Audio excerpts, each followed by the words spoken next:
Yes, people, welcome to another edition of the ManDem United podcast on Sarcasm City TV, hosted by myself, Flawless Mr. Take Note, joined by my fellow co-host JV. First and foremost, JV, were you telling me you good? Yeah, man, good, bro. Good day and all that. Weather's looking nice and that.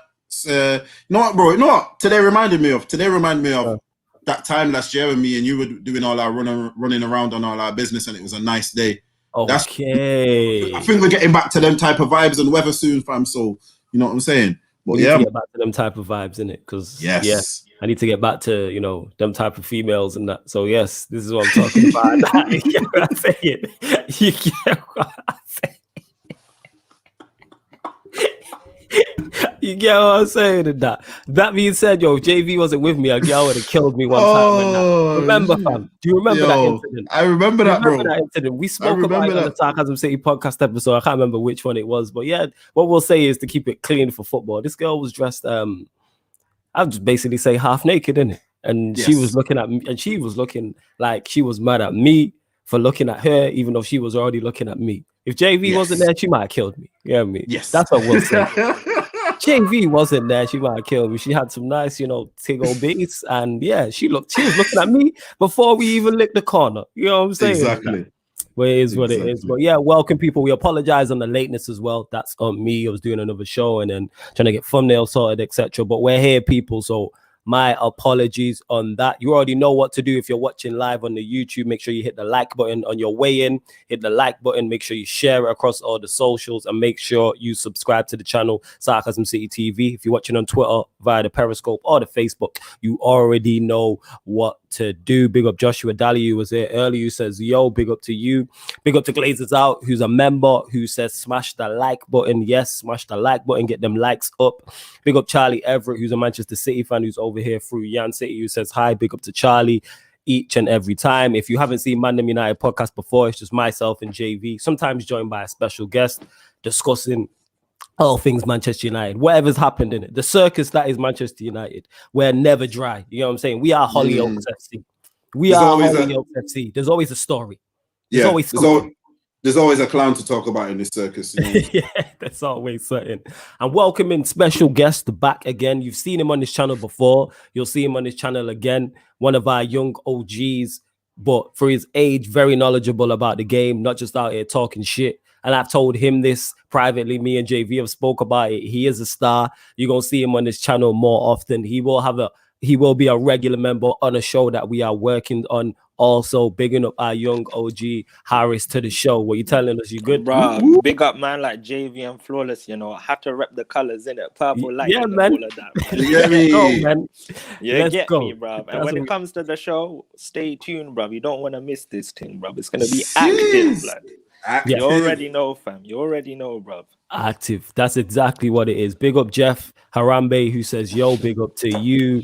Joshua Dali says, subscribe if you are new as well. Big up to Joshua. Unless you change your name, I think are you new as well, Joshua? Let me know. It's always good to see new people on there. Obviously, we like seeing the regulars, but we know we're growing because I'm starting to see new names in the comments and people asking footballing questions on opinions me and JV think strongly about. So salute to everyone who's locked. It is rolled now to 2,500 subscribers. We've gone over 2,100, so we're getting there. You know what I'm saying? On. Big up Junior Mahmood, who says big up the ManDem, big up to you. Big up Manny Good Vibes. Like I said, I was on his show before this when he says, yo, big up the ManDem. Make sure you subscribe to Manny Good Vibes also. Bruv, big up Manny, bro. He's got some quality content, bro. Go subscribe to my man. Still. Subscribe. Big you already know the vibes. He's Ryan says, big up JV Harris and Sugar Puff, my free favorite United. Big up Ryan. Yeah, my guy, you get me, bro. The best Liverpool fan I know, bro. The most realistic one, bro. You get me, yeah. Ryan's a G. If you don't know, you'll catch Ryan on the Sarcasm City Sports Q&As on the channel also, people. So big up to him every time. Manny says, man like Harris, what you whipping, my G?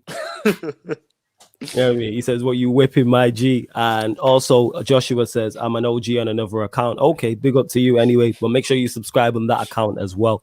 But as you can see from the title, people, it is draw at the bridge, 2 points dropped or 1 point gained. Because again, even though the game was dry, the circus, the soap, the Hollyoaks, the EastEnders that Manchester United is, there's always a talking point. Coronation Street. Coronation Street.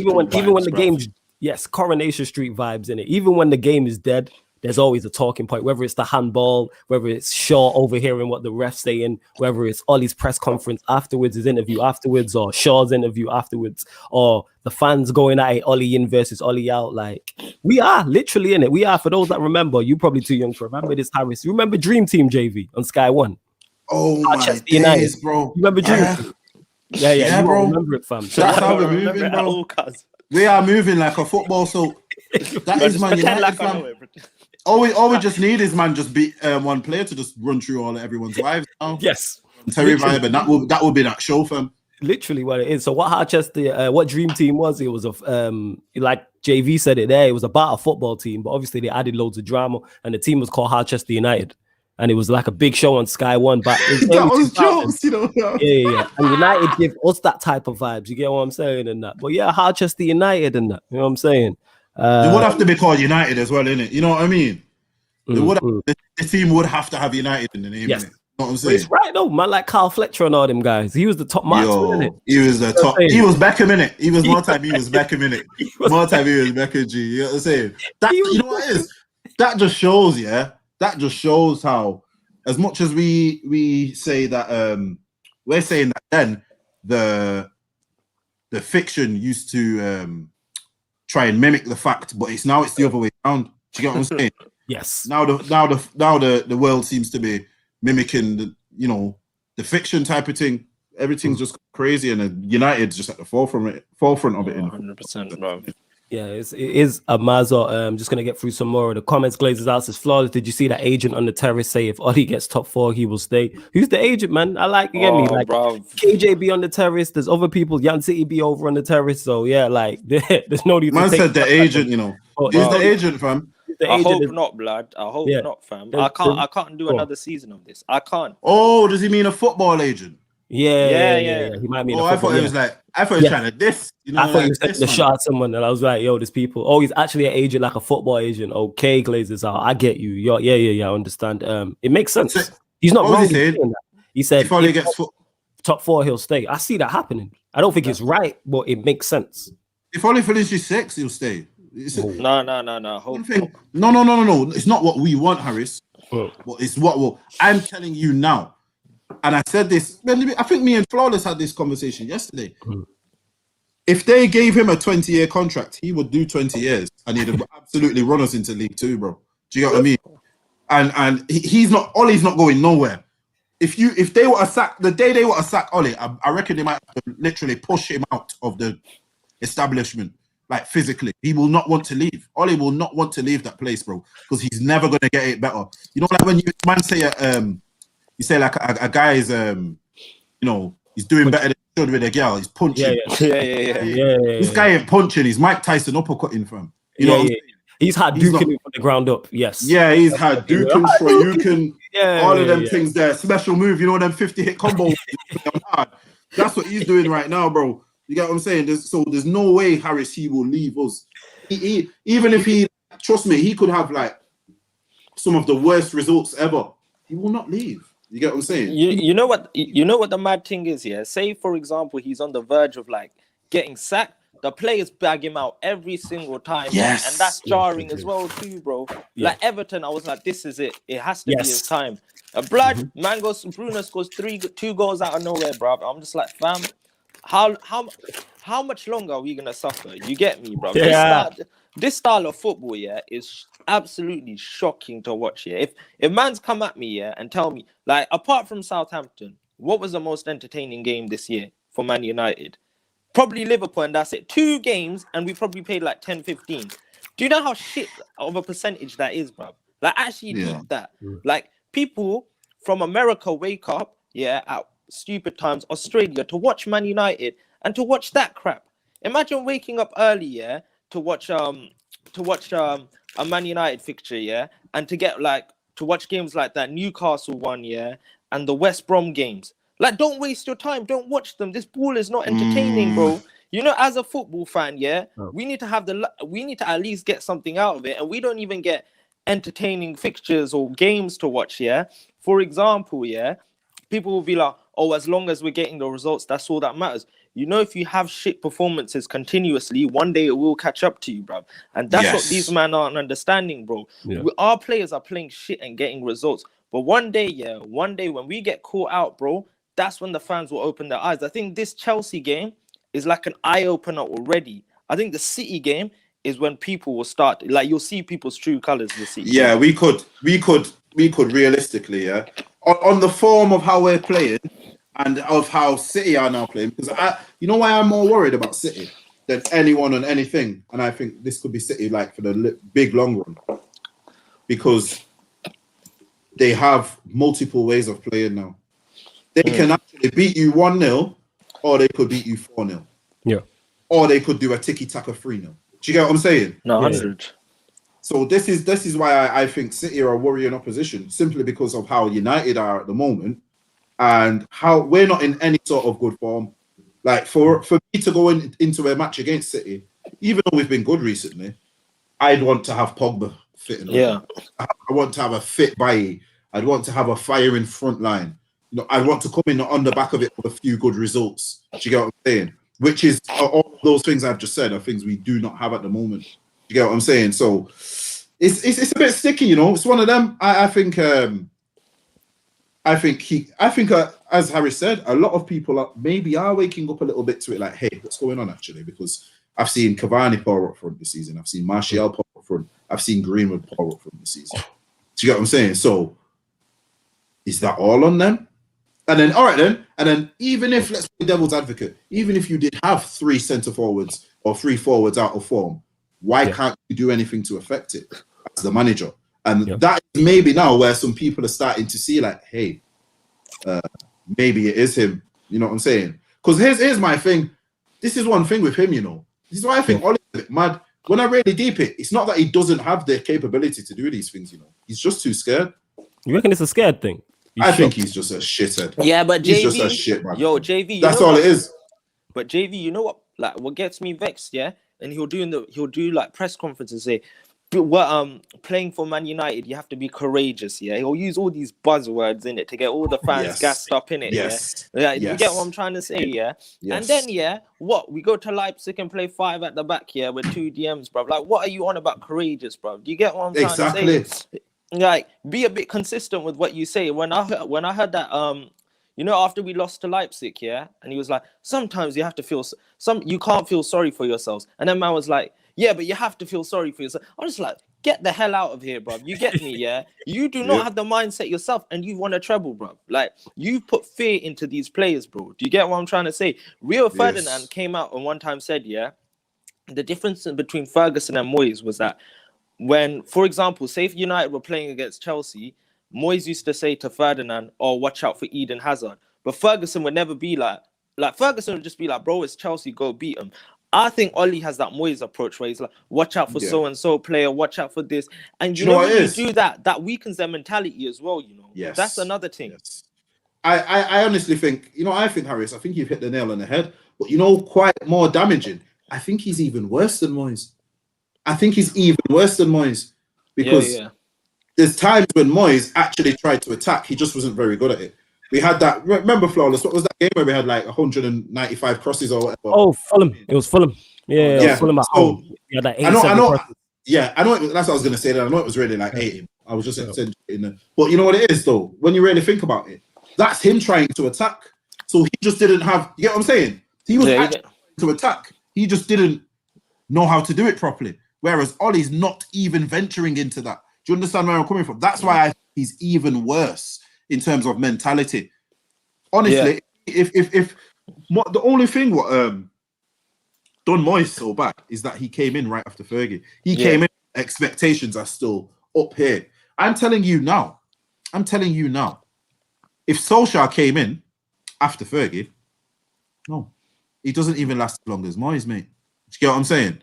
He doesn't even last as long as Moyes because man was still screaming. That's the time when you still go to the ground and man is still screaming attack, attack, attack.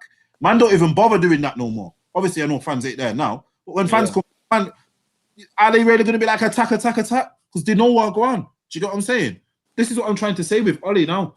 He's at a point where you can say things now everything, and we even said it's funny how you just mentioned that, Harris, about him in press conferences, because we went over this last week and we're saying he just says a lot of things what sound good, but when it comes to actually, doing it, he doesn't do what he's. Do you get what I'm saying? Man's a politician with it, innit? You get me, bro? He'll say a lot of shit, but he don't mean it. You get what I'm trying to say? He's like, oh, I love bringing through youth, this and that, yeah? Bruv, he's given debuts, fair enough, yeah? But when you look at, for example, Mikel Arteta, yeah? Emil Smith-Rowe, yeah? Saka, like these boys are playing regular minutes. Do you get what I'm trying to say, bruv? Like, it's not like our youth players like Diallo and Shorter. It's not like they're playing every week and week out, bro. No, fam. Do you get what I'm trying to say, bro? He'll only play them if we're in a situation where we resorted to them, bro. Exactly. And this is where now I want him to kind of like expose himself. I want him to expose himself. And this isn't me just going against him. I want people to now realize what he's about. And then I want to see how he reacts when he realizes people know. Because I think he's going to have to change certain things. I think he might even have to just start not doing his press conferences. You're just not built like that, fam. Yeah, you know, 100%. His press conferences are terrible. I've said this. Someone take his mic away. I've said this. Somebody take his mic away. Like between him and Maguire, they are the two worst spokesperson that you could have for a team. They're terrible. Maguire, I like as much as I don't like Maguire. Him speaking, it's jarring. It's jarring, bro. It's worse than him playing. Yes, it is worse than him playing because you see, actually, when he's playing, there's effort. When this guy speaks, I just see bitch. Like there's he sounds like a proper. You know what? He's a pussy old blood. Let me just say this now. Yes, I've had enough like of this guy. Bro, the fact that the manager is Ole Gunnar Solskjaer, and the captain is Harry Maguire. Tells you everything about this shit football club, Yes. It tells you everything, You I always say this, Maguire set our club back 3 years, and Ollie set our club back 3 years, and Bruno's brought it back 3 years. Like, do you get what I'm trying to say? He's brought it forward, with Bruno. But Maguire's actually set us back, And I hate this argument, when people say, because I don't understand what's the obsession with Ollie. Do you get what I'm trying to say? Why do you love this manager? We're Man United. We need top quality everything, I don't want to go through this. Oh, we need, if we get a Sancho, a DM, a centre-back. Bruv, we gave this guy, 100 and the first transfer window, we backed him, You spent all your money on 3 players. Do you get what I'm trying to say? Man wasn't spending his money smart. Do you get what I'm trying to say, bro? Like, if someone gave me £10, I'm not going to go spend all that £10 on the scratch card, am I, bruv? That's what Ollie done. You get what I'm trying to say, bruv? I'm going to go buy things, like I'll buy sweets here and there, a burger meal. Do you get what I'm trying to say? I'm not dumb. Yep. Bruv, man bought a scratch card, think he'd win the lottery with Maguire and Wan-Bissaka, and win the league or some shit like that. And, bruv, he didn't spend it correctly, Why should we back this man? He don't deserve to be back personally, When I see man's wasting money like that, that's when I've had enough. That transfer window, I was like, I'm done with this guy. I'm done with it. And I get your point in what you're saying, and back to the original question, because obviously this is ManDem United people, so we go off on tangents on things like this. Is it the draw at the bridge? Is it 2 points dropped, or is it a point gained? I won't say that it's 2 points dropped because we're not the favourites going into it. But the same way we use the phrase, there's a way to lose games. There's also a way to draw games. If we go there and draw 0-0, but actually have the intent and we're playing on the front foot and we're aggressive and actually try and get the win, and we draw, I'm like, you know what? It wasn't our day, but at least the intention was there. There's no intention. We set up for the draw. And all the substitutions are like for like, which tells me you're happy with the draw. I'm content with it, but I'm disgusted about the way we went about it. You know what I'm saying?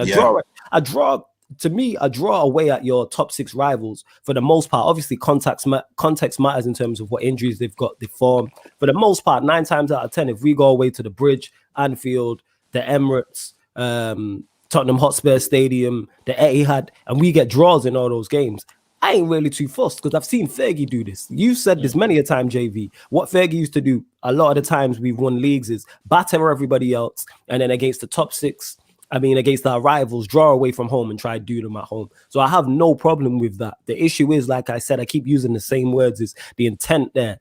All the changes made are like for like. You know what I'm saying? Yes.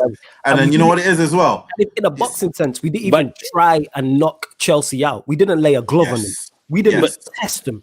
It was too easy. What I'm saying. And that's it's not even like the keeper was pulling them out the top corner or you know what I mean? There was no, it's not like, you know what I'm saying? It's not like we went there, we put on a display and we put it on them. We didn't put it on them. It's like all time. When I'm looking at it, I can't remember the last time we just come out the blocks and put it on a team. Yes. You know what I mean? Southampton had to go a man down for us to actually put it on. Yeah, that's what I'm saying.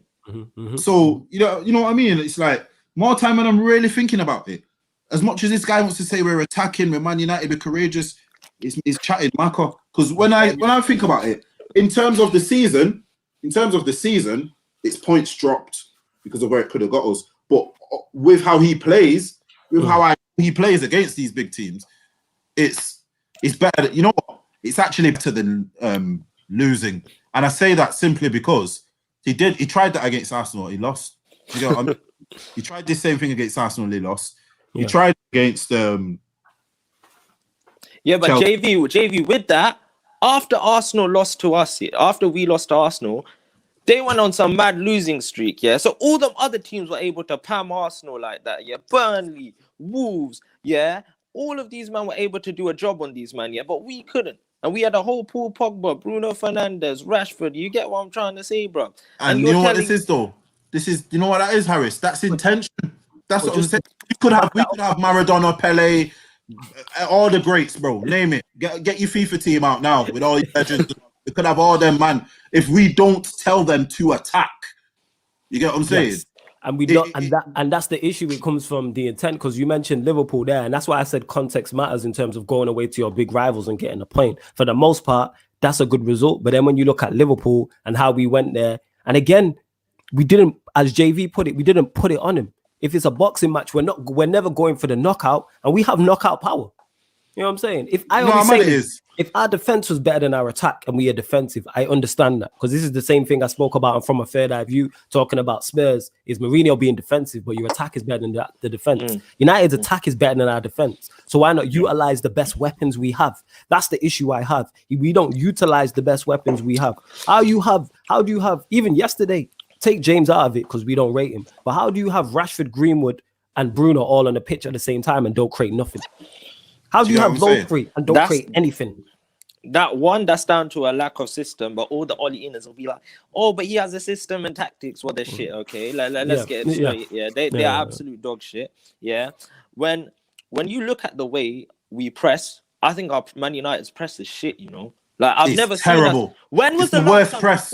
When did we force a mistake out of someone through our press? I'm trying to think that now, because I absolutely can't remember, bro. Because when I've seen other teams press, they've at least forced a mistake out of one of the players, like Southampton FA Cup, I think they pressed down any and scored from that, bro.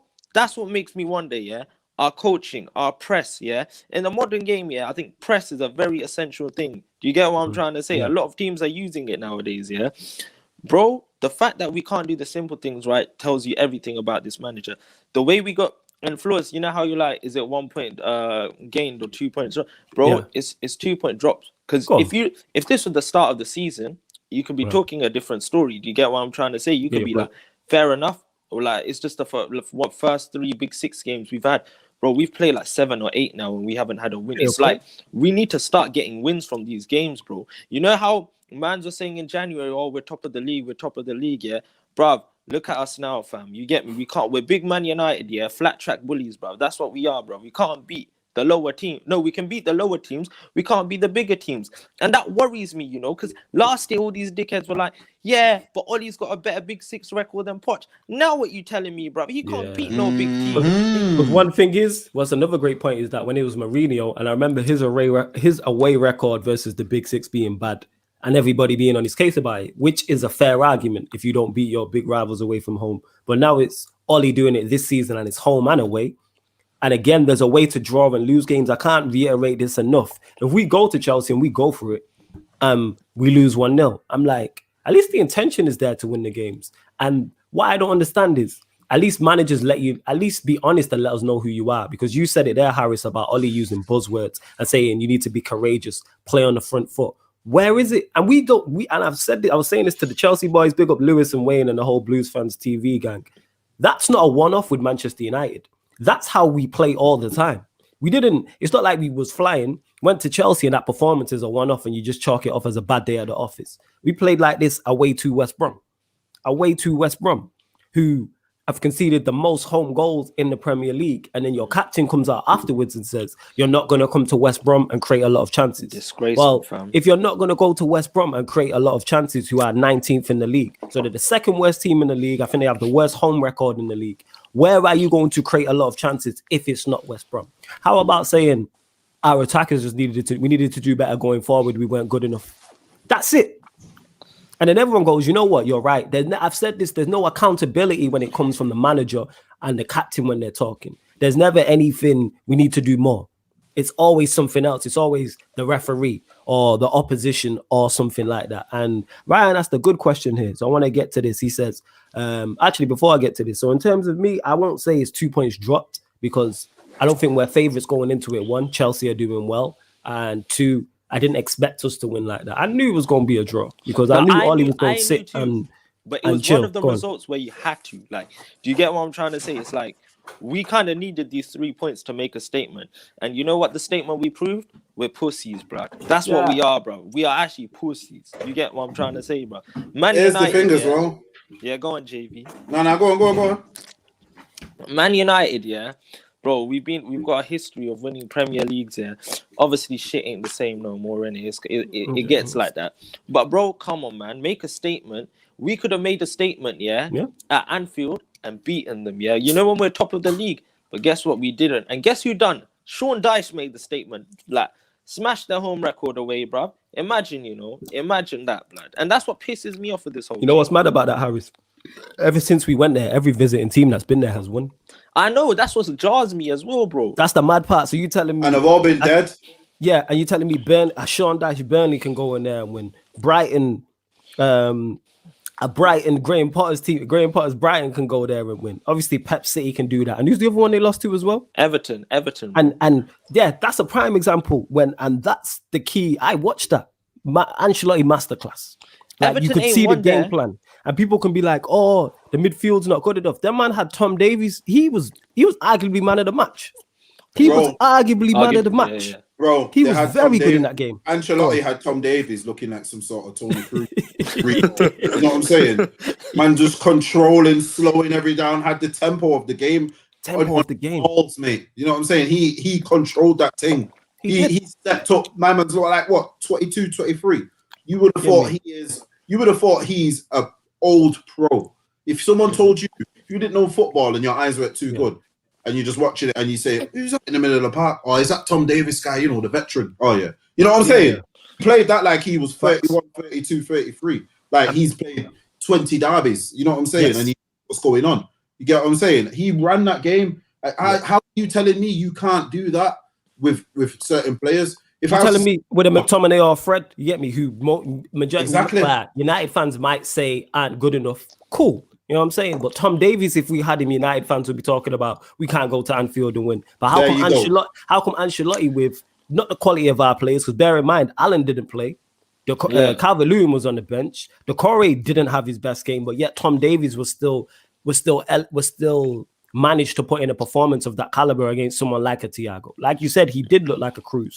And then what I liked about Ancelotti is he switched it up because then he brought on Calvert-Lewin and he went two up top and they just went long to Calvert-Lewin. And eventually that's how they there's a couple times they got in and Calvert-Lewin ended up winning them the penalty. But that's worked on, right? If we go a goal up, when I bring on Calvert-Lewin, you could see the game plan. And you don't, and when people say, oh, Ollie's got tactics, Ollie ball, this and that. If you need a YouTube breakdown to break down somebody's tactics, it's not a system. Because everyone's system's clear on the eye. I can watch Pep's Manchester City, and I don't need to be the smartest to see. All right, this is what they do. I keep saying this, how many back post tappings do they get? At the moment, though, it's just back post headers. But it's the same thing. See, this is one thing I've always said about Pep. Man always like say, oh, Ollie's got this system, that system. Pep's the only manager I know who will make the left back come into centre midfield. He'll play a false nine, so then the guy who's supposed to be playing centre forward drops back into midfield. Yep. So he's absolutely overloaded that midfield. Pep's always done that. overloads his midfield. He's always had something that you know he's going to do no matter what team he's at. He's always overloaded his midfield. That's why I always used to think, even as close as last year, I used to think, why does this guy play Alaba centre back? Because when you watch matches, he only really has one centre back who's properly defending.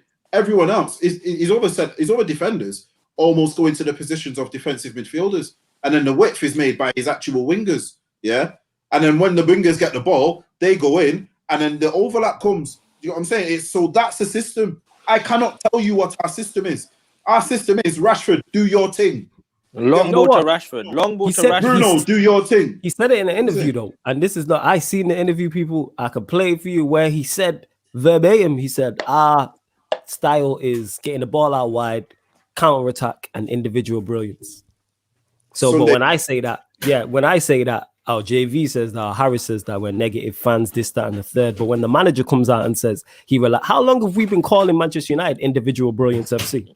It's getting tiring now. It's getting tiring. It's us, but the manager relies on that. Hence why when it comes to the Martial thing, which we'll probably get onto as well, he won't drop him because even though he's out of form and deserves to be dropped, that's a player who can produce individual brilliance. But then what doesn't make sense if he's saying we're individual brilliance? Why are you playing Dan James? Because he's not that type of player. Because he's not going to produce a piece of individual magic like a Greenwood would, or a Rashford, or a Bruno, or Pogba, or Donny, for instance. Surely Donny has more individual brilliance than a James. Do you know why? Do you know why he needs players like James? Because he needs effort. He needs effort FC. He needs effort athletic football club. That's what he wants. He wants kiss the badge, bro. Fucking no. No, he's not even a badge kisser. He's just effort athletic. You know what I'm saying? He can just run about. He can make it look like he's doing something. Because people have this thing where, this classic English thing, because it's only the English who do this. Yeah, I don't understand. No of the other footballing nations of geniuses have players who just run about. You know what I mean? But when you look at the most all right, then let's look for workhorse players in other leagues. Yeah. Kimmich. Kimmich is an absolute workhorse. Have you seen his quality on the ball? Yeah, 100%. You know, I was watching Bayern the other day. You know what I seen him do? He controlled the ball with his right, stopped it, moved it onto his left foot, and then just played a diag directly over to Sane with his left foot. And I was like, no way in hell could Scott McTominay do that. 100%. With his opposite foot. Do you know what I'm saying? And that's not even me dissing McTominay. Do you know what I'm saying? But it's the way he did it. It wasn't just like a crossfield pass. It was into the attacking third. You literally set off the attack with your wrong foot. Do you get what I'm saying? But man would rather have... All right, then just look at wingers. Let's look at wingers in other top teams, yeah? Real Madrid, they had that Vasquez, who's quite similar to that. But do you know what they did with him? They looked at it for about a season and went, yeah, you're a right back also. Yeah, you're yeah, because you know what it is, fam? In this country, and I don't know, this happens nowhere else when I think of wide players, where tracking a fullback is a major thing. I say this all the time. Ronaldinho played wide left. Ronaldinho is my favorite non-Manchester United player of all time. I never seen him track a right back in his entire life. Roberto Carlos was a left back who didn't even defend. Work that one out. Bro, I'm going to use one of your points that you've used before. Yeah, go on. Man played centre, blood clot mid. Who did he track? Who did he follow? Figo. You know what's mad though? That people forget, because the younger viewers might not know. Zidane played 4-4-2 played centre mid in the 4-4-2 era. So there was only him and one of the central midfielder. So there wasn't two others like a holding midfielder and you and him. He played in the 4-4-2 era. You hear me saying next to Edgar Davids? I never seen Zidane track who? Who did Zidane track? Zidane, even if he tried, he couldn't. I seen one stat the other day, and everyone was like, "Oh my god, Zidane's amazing." It was like he was never offside in his career. I was like, "Yeah, because he's not got the pace." You know what I'm saying? Man was like, oh, and I'm like, "No, it's not, because it's not his game, and he's got the pace." And man back then were realistic and would have not expected Zidane to be in that position. Yeah, he wasn't now, breaking forward into the box. Yeah. Yes, but if Zidane played now, man will tell you he needs this. He needs this, that. He needs this, he needs that. Do you get what I'm saying? So this is my point, people, to get back to the grand old point. When we're talking about these players, these Dan Jameses, yeah, There's many a player because you know what? I've just named some exceptional players who Dan James will never ever get to, even 1/100th of their level. You know what I'm saying? But when you really look at wingers, what would you want from a winger? Is to provide. This guy. You want that flair from them as well sometimes, bro. You get what I'm trying to say? You want flair from him sometimes, but there's some wingers who just will get the ball in. Do you know what I'm saying? I hear that. Yeah, and he's not even a just get the ball in. Like for me, one thing that I would say about him is, how can he not cross? How can you not cross? Bro, Man, I'm what I go against Wan-Bissaka's crossing. Wan-Bissaka can cross better than Dan James. Yeah, word. Wow. Shit about a right back's crossing. We've got nothing to say about a right winger's crossing. Where's your... Do you get what I'm saying? Wan-Bissaka can cross better than Dan James, and he's a shit crosser. He's what I tell me. He's got this is that. How? You tell me all the time that Gary Neville's at Manchester United. Who's he crossing better than a starting winger? None. Do you understand? None. No starting winger. Maybe is Wan-Bissaka better on the ball than Dan James? Yes, and he's not that good. That's my point. Do you get what I'm saying? This is a great point. Let's go into this because Fred is better on the ball than James. Fred could better cross than James. Because people criticize Fred's ability on the ball and Fred's crossing, but Fred's ability on the ball, his ability to pass. Wan-Bissaka on the ball, his crossing. But both of those two are better than Dan James. And they're what? Defensive players, should we say? Yeah, the defensive players. One's at 8, even though he gets played as a 6. One's at 8, box to box, and the other's a defensive right back. But this guy is a winger. This guy's a winger, yeah. And people want to tell me because he can run up and down. I seen him flash one in the box the other day, yeah. And as much as I want you to flash them in, I want it flashed in with purpose. Like he flashed it in when no one was there. Yeah, that doesn't make sense. You flash it in a full box. Yeah, that makes sense. You don't flash it in when man are still running in. That doesn't. Do you get what I'm saying? Then I see someone like, oh, he should have threw himself at it. How? You know what I'm saying? How? Oh, Martial should have threw him. How? What's he supposed to do? Transport. You know what I'm saying? Instant transmission. Some Dragon Ball Z thing, fam. That's what people are on. You know what I'm saying? So it's like, come on, man. Man, what talk all this smack talk about Wan-Bissaka earlier on. Dan James cannot cross. Dan James cannot cross. Yeah, he's got pace and he doesn't use it. Yeah, he uses. How many times did he run past someone? How many times did he run past Chilwell? Chilwell. Yeah, not no athletic man. You know, this is Chilwell, fam. This guy is a bog standard left back. You know what I'm saying? Chilwell is not even better than Ryan Bertrand. Check that one out. Do you get what I'm saying? And you're telling me he can't run past him. You're telling me he cannot run past him. Chilwell's not fast. Chilwell's not fast, bro. I don't care what anyone says. Chilwell's not fast. Nah, Chilwell's not fast, no. And Dan James can't get past it. You can't even time a run. You're telling me you can't time a run. It's not even all right then, because fair enough, the passing went not great, but I didn't even see you time a run and get into that position to say you. Do you get what I'm saying? You can't even use that argument that the passing, Bruno's passing in the final third went not great. You didn't even get there. Do you get what I'm saying? You didn't even give him the option. Yeah, this is what I'm trying to say. So when man, like I keep saying about Dan James, he's done what he's done now. He's fooled you all. He's got you again, you damn idiots. He's gonna, yeah, and he's not gonna do it again for another year like he did last year. And he gets you all hyped. Oh, Dan James! Oh my God! Yeah, no, mate. One thing I'll tell you now is you don't need too many of them, man. You need one or two.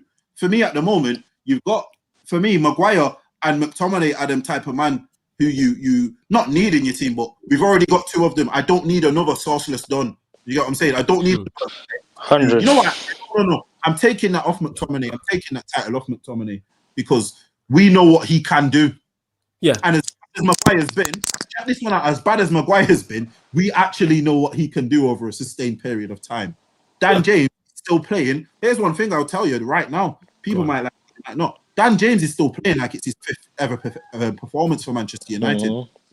5th appearance. He's playing like he's played 5 times for the club. That every time he comes, when he comes on, he looks terrified. Yeah, he looks as if it's a 17-year-old, 18-year-old coming on. The guy's like 23 or something now. Do you get what I'm saying? That's disgusting. So how am I going to sit here and tell me this guy? Oh, we need he's been good. He's been no. What it is, people. He's been that shit. When he does a small percentage of what he's supposed to do, you're now very happy. Do you get what I'm saying? Yeah. But no, if you really deep it, he's not done anything more than he should have. Because check this one out. If everyone else is in form, when he scores that first goal, if man are in form and he's just got that because he's someone else has got a rest, he don't even play in the next game. Yes. JV, let me just say this. You see, with regards to Dan James, this fan base here is the fucking problem at times, yeah? Because, bro, Dan James, I think you made it onto the Real Sociedad game, yeah? He scored, yeah? Fair enough. Whoa, that's really good. We were playing counter-attack football, which the guy is useful for. Do you get what I'm trying to say, yeah? And then everyone was gassing up my man's assist, yeah? Everyone was gassing my man's assist up, and he's like, oh, he got an assist. Bruv, he did not intend to assist it. I guarantee you, Bruno stole the ball off him and banged the shot off. Yeah, otherwise Dan James would have gone forward with that. Yeah, that's not the worst thing. Yeah, and then man was like, oh, bruv, why are we playing Dan James against Newcastle? Man goes and scores again. Do you get what I'm trying to say? But he had a shit performance the whole game, bro. I swear down, when he crosses it, like you were saying, JV, puts his head down and crosses it, bro. He don't even look. He'll cross it into the box when no one's there, fam. Do you get what I'm trying to say, bro? Like, and then the worst thing of all time, yeah, Chelsea, yeah, everyone clocked how shit he was. Why? Because he didn't get the space in behind, yeah. And the final thing that pisses me off, the nail in the coffin, he's getting a nomination for Player of the Month. For what, bro? For what? You're lying. You're lying, is it? Bro, Man United. The league or Man United? Man United. Man United. Not Premier League. There's no way he's ever. Oh right, yeah. You know what it is, bro? I don't pay no attention to no Man United awards. You know what I'm saying? I don't pay no. Yeah, but you know what the worst thing is? If he gets it, our fans will be like, yeah, he was Player of the Month for Man United. Greenwood's had better performances. He just hasn't scored. But football fans aren't like that nowadays. Yeah. If you don't score, you had a shit game. That's how it is. The thing, yeah. Here's the thing, Harris. Here's the maddest one, yeah. Man had rated him for these goals, yeah. But when I said this to Flawless the other day, when you really deep it, bro, he scored these 3 goals. He scored at the end of matches that are done and dusted when the other team is not even bothered. Why is it that when he starts, yeah, he never scores before the end of the match? Why is that? Why is that? Because he can't impact a game in a way where everyone else is fully switched on. Worst decision making. He went, bro. I think people are forgetting. Last season, he went so long without a goal. Yeah, bro. When I saw him score against Club Brugge, you could see the relief of his chest because he knows how dead he's been. Yeah, I don't know why our fans want to give him a chance. Give Diallo a chance. Do you get what I'm trying to say? Why does Dan James deserve to start in the next game when he's been consistently shit for 36 games? What is this? We're not, bro. We're like a charity. Yeah, a player starts getting on form for 2 to 3 games. They're like, yes, let's play him now. Let's play. He's ready. Yeah. And I'm like, certain games are suited for certain players. Like, if you want to play counter-attacking football, go bang Dan James on, bro. It don't make a difference to me, innit, yeah? But I personally hate it when he plays, yeah? You're right, JB. Man can't affect the game. Man does not have the final pass in the final third as well, bro. I've seen him countless times where he'll take a shot off when he could have just squared it. And that is poor decision-making, and that's the poor coaching as well. Before you go, JV, we got just under 40 people watching across all platforms, so make sure you hit the like button. Mods, let us know in the chat, in the comments, how many likes we are on. Big up all the members. The Sarcasm City TV membership is available too. Ability to buy. So some of the perks include ability to buy Sarcasm City merch, guest appearance on a show of your choice, shout outs at the start of certain shows, plus more. All the members, I'm going to start reaching out to you all in this week within the perks, depending on what level you are. So big up everyone supporting. Also, just want to get to some of the comments before we keep going. But like I said, JV's pretty much answered everyone who was asking about Dan James, because when he scored, obviously people were asking like, yo, what's JV's thoughts on it? And they'll be like, he'll be on ManDem United on Tuesday. He'll explain it. Ryan here says, what percentage of United fans would you say are Ollie in and Ollie out? I think it's a 50-50 split. I think it's genuinely a 50-50 split. I don't think so. Here's what it is. It's 60 Ollie in. Yeah, I agree. Out. Yeah. But 10% of those Ollie ins are secretly Ollie out. What they don't want to, because they love him. You get what I'm saying? Or JV, it'll be, I'm going to wait till the end of the season. So say if he goes on a sick run, we'll all look like idiots. They'll be like, ha, you said Ollie out. Oh, look at us now. Here's the won thing. a trophy. Here's the thing. I said this. People are more bothered now about their ego and being right. Yes, than actually what we're talking about. Do you get what I'm saying? And that is key. Yes, because people. Yeah, go on, JV. People would rather be right about Ollie than have a good manager at the club. Yes. And I am the complete opposite. Like someone said that, I think it was the ManDem United we did on Thursday, or it might have been Tuesday or Friday. We're talking about Martial because Martial's now high on the talk. He's now high on the talking points, like Ollie in versus Ollie out conversation. In regards to Martial, someone was like, "Oh, Flawless, you're just hurt because Martial, one of your favorites, is doing badly." And I'm like, yeah, of course I'm hurt. Because if Martial does better for Manchester United, he'll score more goals and create more goals. Then Manchester United win more matches and get more points and then have more chances of winning trophies. I want every single Manchester United player to do well. You know what I'm saying? Regardless of we talking about Dan James, you think us three here and JV, who's very critical of Dan James, don't want him to be flying? You think if you could give JV the choice of, Dan James can have 20 assists and 10 goals this season, he's not going to take that. Of course, that's what he wants. But what JV is saying is he just doesn't believe he possesses the ability. And that's the same with Ollie. Like, I want to be wrong about him. I'm not interested in being right. I would love for us to win a treble, a quadruple under this man, a Premier League. And everybody in the comments can be like, see, you lot were wrong, blah, blah, blah. Because I'm going to be celebrating too much to care. The opinions of other people don't bother me like that. I just want my football team to be successful. And I don't believe with this man at the helm that is possible. This is why I want him gone. And the thing is, most people who are Ollie in don't believe so. They genuinely, I've not met, apart from Jeremiah, who's probably in the comments, he's the only man I've heard Big up Jeremiah every time, who believes that Ollie can win a league. No other Ollie in it. They'll say he can, but of course he can. You know what I'm saying? And that Rodgers could. You know what I'm saying? Graham Potter could. You know what I'm saying? Is he going to? No. You know what I'm saying? There's no belief is what I'm saying in that. And Manchester City fans believe. Like even last season, as soon as the transfer window shut, and JV can vouch for this, every week we're doing From a Third Eye View, Stroh as a Liverpool fan is like, before a ball is kicked, we're going to win the league this season. We're winning the league this season. He's confident. He had belief in his manager. Go on, Harris. But Flawless, you know what that's down to? High expectations of your club, yeah? And the high standards of your club. Our standards have gone down to that. Bro, it's so bad now, yeah? If Dan James has a good game now, fans are raving about it, yeah? Or do you know what? Fans' priorities aren't all the way there now. Because say we have a shit performance, Bruno scores. I know some dickhead, yeah, will go out there and post, Bruno has got 34 goals and assists this season, yeah? No other player in Europe has done it. So what, bruv? We're trophyless, yeah? Do you get what I'm trying to say, bruv? We've just gone to West Brom, and you want to chat to me about Bruno's GA? This isn't the right time to do that, bro. We're not succeeding. Yeah, I've told these man so many times. If Spurs win their trophy, yeah, or win Europa or Carabao Cup, yeah, we are the only top 6 team in like 3 or 4 years to not win a trophy. Imagine Spurs in 3 years win a trophy before United. What the hell? Like people have got the priorities wrong.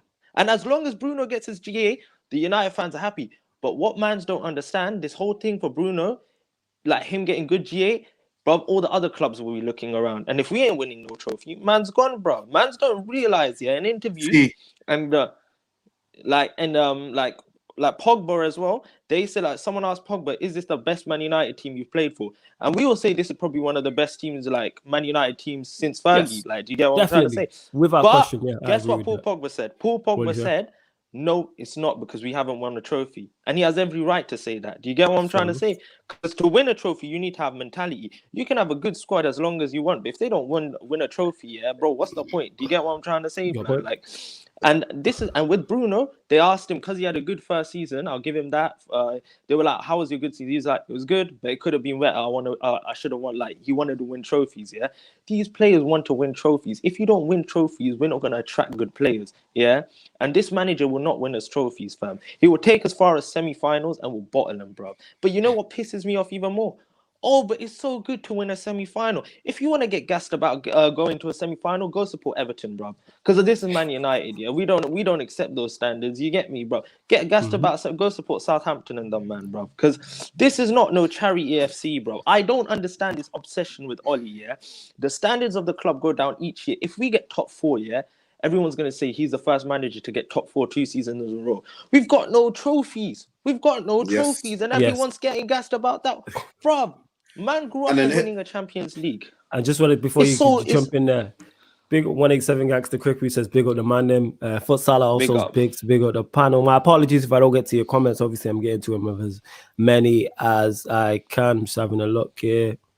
Yeah, man. Randy says it here. Ryan, they even watch alongs anymore. It's just the ManDem linking up, and that's literally for real. We're doing everything but watching along. In it, Harris talking facts. Big up, money. Zane also says big up the ManDem. Big up to Zane each and every time. He's always supporting. Good to see you back as well. 187 Gangster Crip. It's been a minute. Big up Dupe also. Oh crap. And you lot make sure you get the likes up as well. Serious, my laptop be moving slow and you lot be Tennis is saying Ollie in. So Pody here is saying Solskjaer has lowered the standards at United so much. I agree with that to an extent. Like I think it's more the fans are accepting of it as well. Yeah, Joshua was saying Ollie has no tactics. But we've been knowing that. Oh yeah, this is nothing new. Go on, JV. Here's the thing. This is why, and this is another thing. You know what I'm saying? It's funny how most of what I say on the show, me and Flawless already speak about. You know what I'm saying? Yeah, man. I'll shout you out, man. I'll send you a brush, fam. Show me your bit of progress. I'll send you a brush free of charge. But yeah. It's like when I'm saying Dan James is the biggest indicator for me of how badly the standards have dropped. And Maguire. People, no, not Maguire, because we've had players of that ilk before in the squad. You know, when I say in the squad, I mean maybe not a starter. Do you get what I'm saying? But in the squad. Do you get what I'm saying? Yeah. So here's the thing where I'm gonna say now. If you the other night when we're playing Sociedad, I'm looking at Januzaj and I'm like, wow, like how can you say we've let this guy go for like less than 20 million? Because like, as much as he had a lot of chances and he created things where if you looked at the other people in his team, they just weren't on it. They weren't interested. They weren't on it. They weren't actually on his level of thinking, you know, sometimes. And it's like, so we're really going to say Januzaj was let go about what, 5 or 6 years ago? You get what I'm saying? So Januzaj was let go 5, 6, 7 years ago, yeah? Because he was deemed not good enough. Because if someone bids for a player for you, yeah, if someone bids for one of your players and you let them go for a not great price, that means you don't think they're good enough for you. That's for more. 100. Do you get what I'm saying? So we let this guy go, and I can't remember right now, but I know it's for less than 20 million. And you're telling me he isn't the biggest indication of the standards dropping? Because if we can say Januzaj is 5, 6 years ago, what they deemed as a winger that can be let go from the club. Like totally let go. Not even on loan. Totally let go. Yeah, man. Shout out Bags and Boxes every time. He can be totally let go, yeah? But you have someone like James who is not even a tenth of the player that Januzaj is. But he's deemed good enough to stay at the club. He's someone we can work with and work for. We've seen Obertans come here who can do more on the ball. They were deemed as absolutely shocking. Yeah, Obertan's a better player than Dan James. I remember that guy we got a few years ago, that Tosic. Oh, I remember Tosic. Yeah, the left winger. Yeah. Tosic is a better player than Dan James. Do you understand where I'm going? So look at all these men who've come and left, yeah, and deemed not good enough. Yeah. Lingard, bro. We loaned Lingard. You know why I'm not even going to mention Lingard? Because for me, that is one of the worst transfer decisions this club has made in a very long time, simply because he's one of our own as well. That's disgraceful. Do you get what I'm saying? For me, if I was Lingard, I wouldn't even come back. You've disrespected. Yeah, I wouldn't. Nah, seriously. Like, look at Flawless. You've got Dan James playing ahead of. Like, honestly, bro, I'm telling you now. If me and you are doing something now, and you tell me, oh, you know what, JV, I'm not feeling what you're doing. It's not good enough. And you get this next guy in to replace me, and this guy is shit, bro. And then a year later, you're like, you know what? Do you want to come back? I'm going to be like, you know what, mate? No. Nah. You know what I'm saying? I get your point. Yes. You get what I'm saying, innit? It's the disrespect factor. It's like, all right, then, even much as everyone seems to say, oh, Chong's this, Chong's that. Bro, I'd rather see Chong in over him. I'd rather see, you know, like. It's rather the unknown, because at least with a Chong or Diallo or Gomez, it's kind of like, okay, they can't do any worse. Let's see. And we keep it moving. I don't know where this fake loyalty, and this goes back to the manager, because like Musa said, salute to him, because I've been using this ever since he said it. All roads lead back to the dugout. This myth about you have to stay loyal to this to a manager, even if you think he's not good enough, is stupid to me. You know what I'm saying? Like, people will be like, oh, we don't know what's going to happen after Oli. There's no guarantee. I hear this a lot. We don't know if there's a guarantee that the manager's going to be successful. But if you go and get a next manager and he's not successful, you know what you do? You go and get another manager after that, and then you keep going and you keep going and you keep going until you find one that it is. You don't stick with something when it's not working. Just because. And here's the thing. Look who has that model. Look who has Chelsea. That model. Chelsea. And what are they? They are the most successful club in the past how many years? Yeah, 15 years. I think they've won since he took over in whatever year it was 04. They've won every trophy possible. And they've won it. I think it's averages out like a trophy every 2 years or something. Yes, they don't go longer. They are literally, Chelsea are always 12 to 18 months away from a trophy. And they've won everything. Saying? They've won Champions League, they've won Premier Leagues, they've won FA Cups, they've won League Cups. Is that an ideal model? No. Is it a model that's built for back-to-back and long-term success? No, but it's the best we're going to do, because we all admit when it comes with the board that we have, we're not built for dominance. So therefore, the next best thing is short-term success. Go on, Harris. Flores, I'm just going to say now, in the modern game, short-term success is the most common thing going. If a manager's not doing well, they'll sack him, bro. Do you get what I'm trying to say? Yeah. Unless you're someone like a Pep Guardiola who's got a high pedigree in the game, fair enough, you'll get let off, But, bro, for me, like this whole model of, we need to back the manager for so long. If you can't see progress, at least with Klopp, you were seeing progress each season. If you can't see a progress, why stick with it, bro? You've been the whole lot of, and then they'll come up with this excuse. Oh, but no manager can do well under the Glazers, Do you get what I'm trying to say? Well, you know what I say to all these men, bro? And they're like, oh, it's the Glazers, Well, if you want to stop supporting the Glazers, stop buying their T-shirts then. Like, why do you buy their T-shirts if there's such a problem? Why do you buy the Man United kit every year? Why do you go to games then? Do you get what I'm trying to say? Why do you pay for MUTV? Why are you giving all your money to them, but they're the problem? Do you get what I'm trying to say, bro? Exactly. Do you know why? Fans contradict themselves. You know what it is though? Half of these there's men who are fans to be fans because they like and enjoy football. There's men who are fans because they want you to think they're a fan. And they then have to get everything that comes with a fan is supposed to have. You know them type of... All right, I used to live near the ground, bro, You're talking about more so the fanatics, the person who will go out. And this is no disrespect to people. Not even fanatics, bro. I'm talking about these ones who... More time, they're not even football people. Okay. Top red. It's a trend. It's something to belong to. Yeah, it's a trend.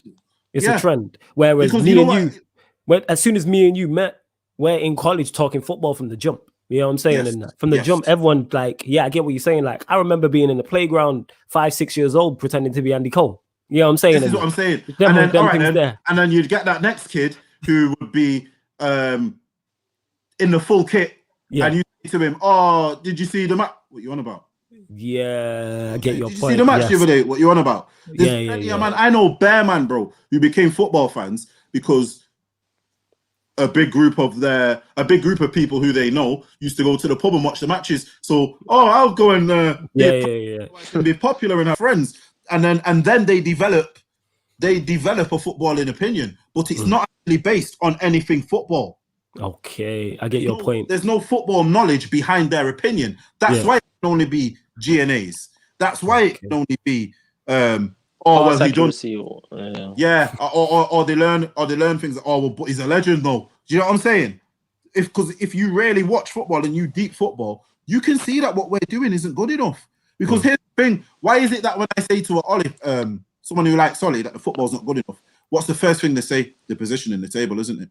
That's true. Yeah. The first thing is, but we're second now. Oh, but he's got us to second being the caretaker. Yes, because the rest of the league's doing shit. Because if Liverpool in their job, if Liverpool were doing their job, we'd automatically be a place lower. Yeah. I think if Chelsea have Tuchel from the start or have just an accomplished manager, we're probably not above them.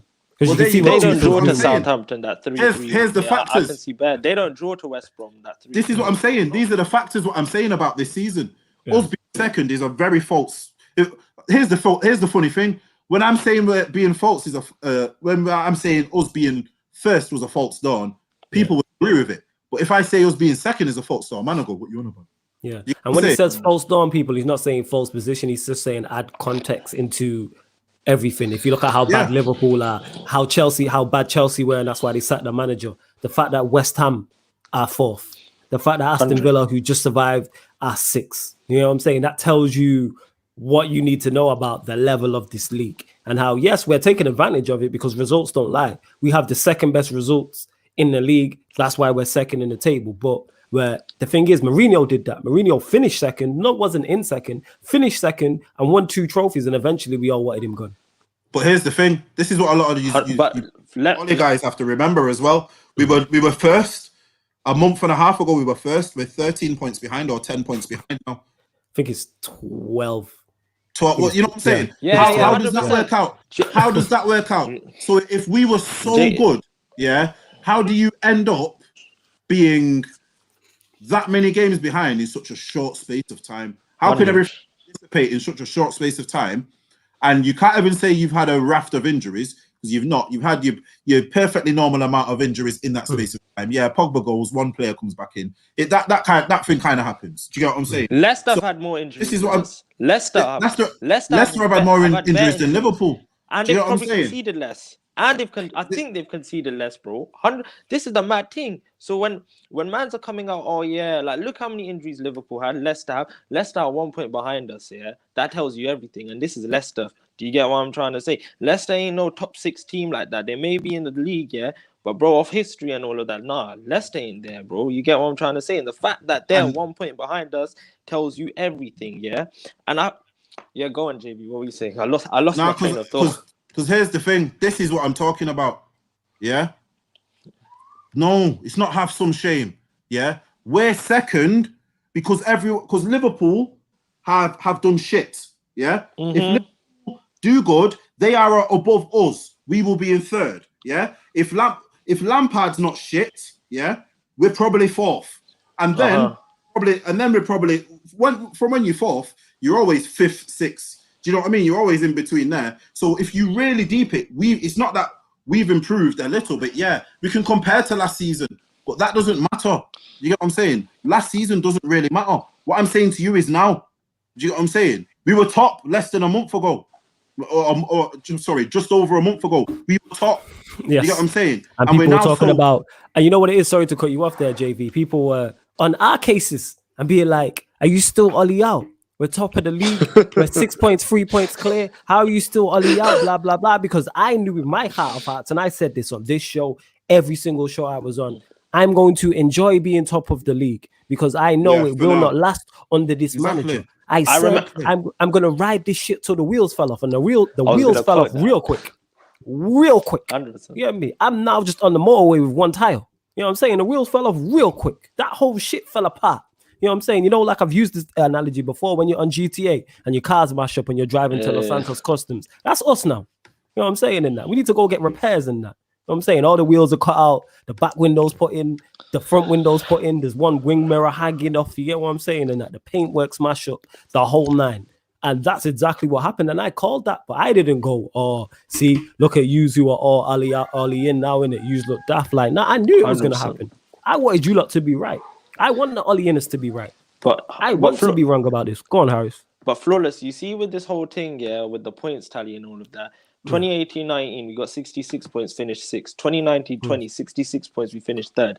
That just shows you the quality of the league has gone down as well, bro. Do you get what I'm trying to say? So if all these men want to say, oh, we've improved, why haven't we improved from 28? We should have, look, this is the mad thing, yeah? From 2019-20, we should have had more points than 2018-19. And we bought transfers. Why did we not improve? Do you get what I'm trying to say? People might say, oh yeah, we had 2 managers. But bro, that's still not an excuse. We should have improved, yeah? Ollie had a full season last year and he did not beat his points tally. Do you get what I'm trying to say? So this whole points thing is rubbish, bro. Because even means nothing. For example, go on. Even if we come second and City get like 108 points, yeah, and we're on like 70. Like, what's the point? Like, we've won no trophies. Like, it's not like we were even a threat to City. We couldn't touch these, man. And man's want to talk about, oh yeah, but we're second, bruv. Yeah. Man United's not a club to be getting gassed about second, bruv. If you might want to know about history, go look at the final in 2008. You think Ronaldo and the man would be gassed about second? You know, Flawless. You know when we went on them 3-peats of Premier League, and remember we came second, bruv. I was pissed. Of course you're pissed because you're doing 3-peats, and we've done 3-peats. We've done that twice. We've done 2 3-peats, innit? We were like 1 point behind Chelsea that season, and we came second. We did 99, 2000, 2001, and then did we do 2008, 9, and 10? It was that's the one, because no, it was 2007, 8, 9. But 2007, 8, 9. Yeah, that's the year Chelsea won it. And that's what I'm saying, bro. Like, the standards have gone to the shithole, because I was vexed over being 1 point behind Chelsea, yeah? And you fans are going to get gassed if we get second and we're like 20 points behind City. Do you see the difference, bro? Yes. That's like a times 10 different in points. Because we were like 2 points or 1 point. Now, if we're 20 points, because this is the way it's looking, bro, it tells you everything. And if City are going to pam us, yeah? Like, we'll be 15 points. And it's just going to get worse. That because we spoke on it here. You spoke on it just earlier in the show, and we spoke about it in the past about United players turning up. It wouldn't surprise me, because when the wheels are always turning against Ollie and the performances are getting bad and the results you don't have the results to fall back on. These men are going to in this next month of March, in the next 4 to 5 weeks, we're going to pull out a performance we don't expect. It could be City. And what I'm not saying we're going back to City. What I'm going to say is the expectations are now on the floor.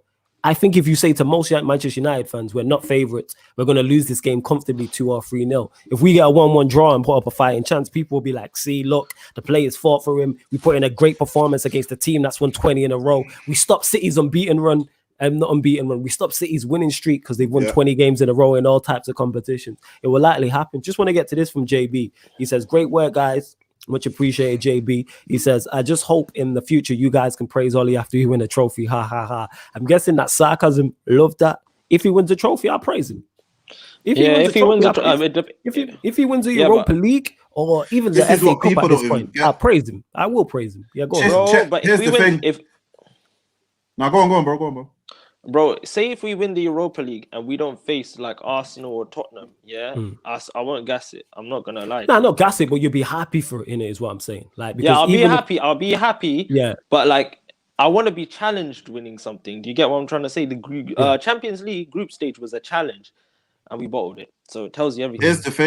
Here's the thing, though. I honestly think with this guy, if he wins a trophy, he should go. Because he should go out on top. Yes. Yeah, go on a high. Yeah.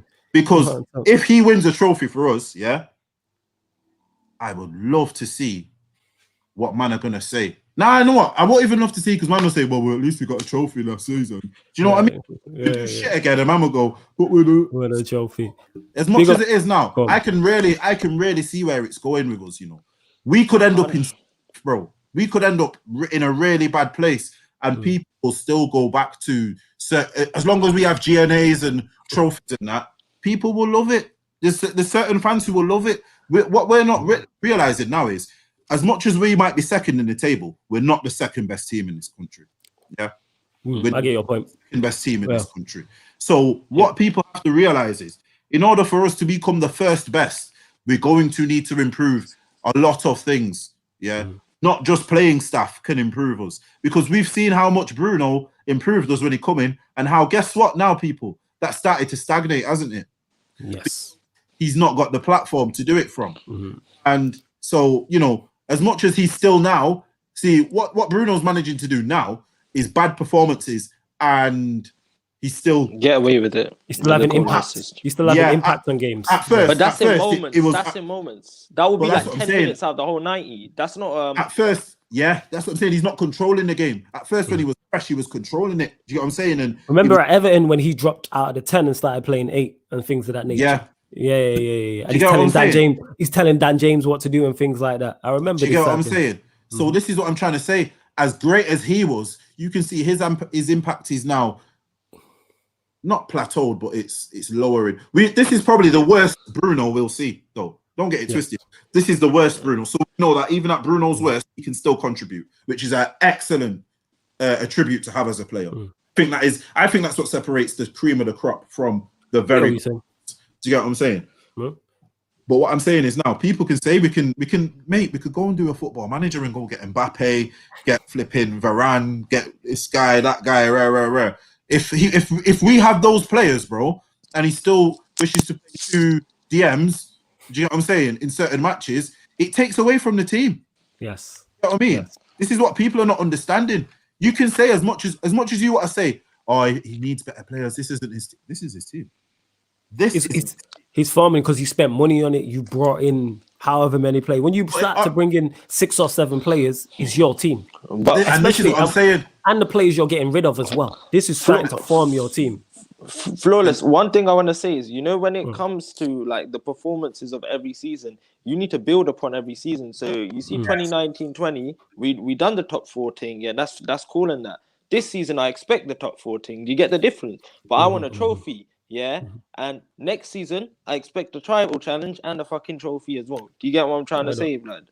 But I hear that. with that, but that's because my standards remain high. I'm not like, I don't flip flop because I want this team to do well, bro. Yeah. I can be called negative for wanting my team to do well. So be it. But I want Man United to be the best team in Europe again. Here's the thing. To T-Man, there's a couple comments I want to get to. He says we can still win 2 trophies, though. Football could improve with a couple of additions. But do you believe we're going to win those 2 trophies? This is what I'm saying. We could, because we're in the competition. The FA Cup, I genuinely believe we have a legitimate chance of winning because it's only 3 games. It's not 2-legged.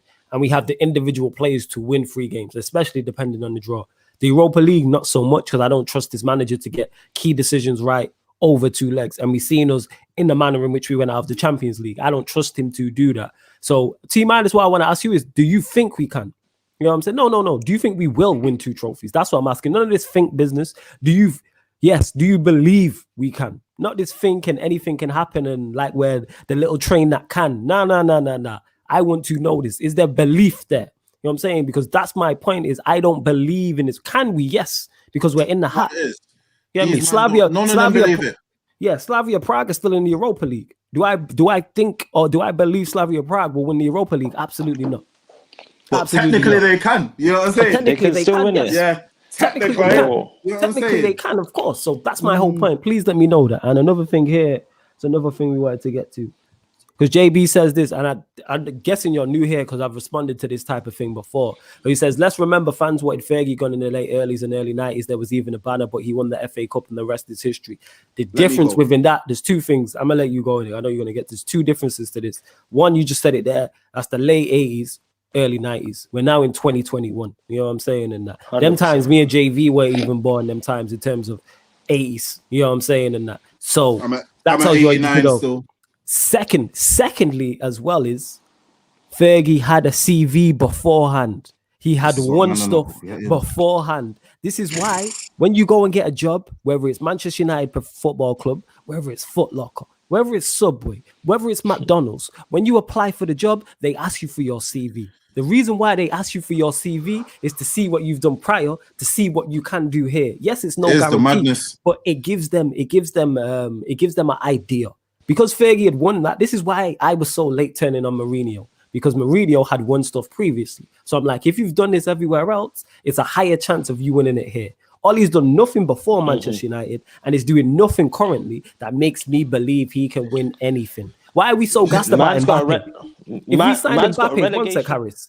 If we signed Mbappe tomorrow, why are we so gassed about signing Mbappe? Because of what he's done previously. We've seen him win a World Cup. We've seen him score a hat-trick in the Nou Camp. We've seen him win league titles for PSG. We've seen him impact big matches. That is his CV. You know what I'm saying in that? The reason why people wanted Poch as manager myself is because I'd seen previously what he'd done.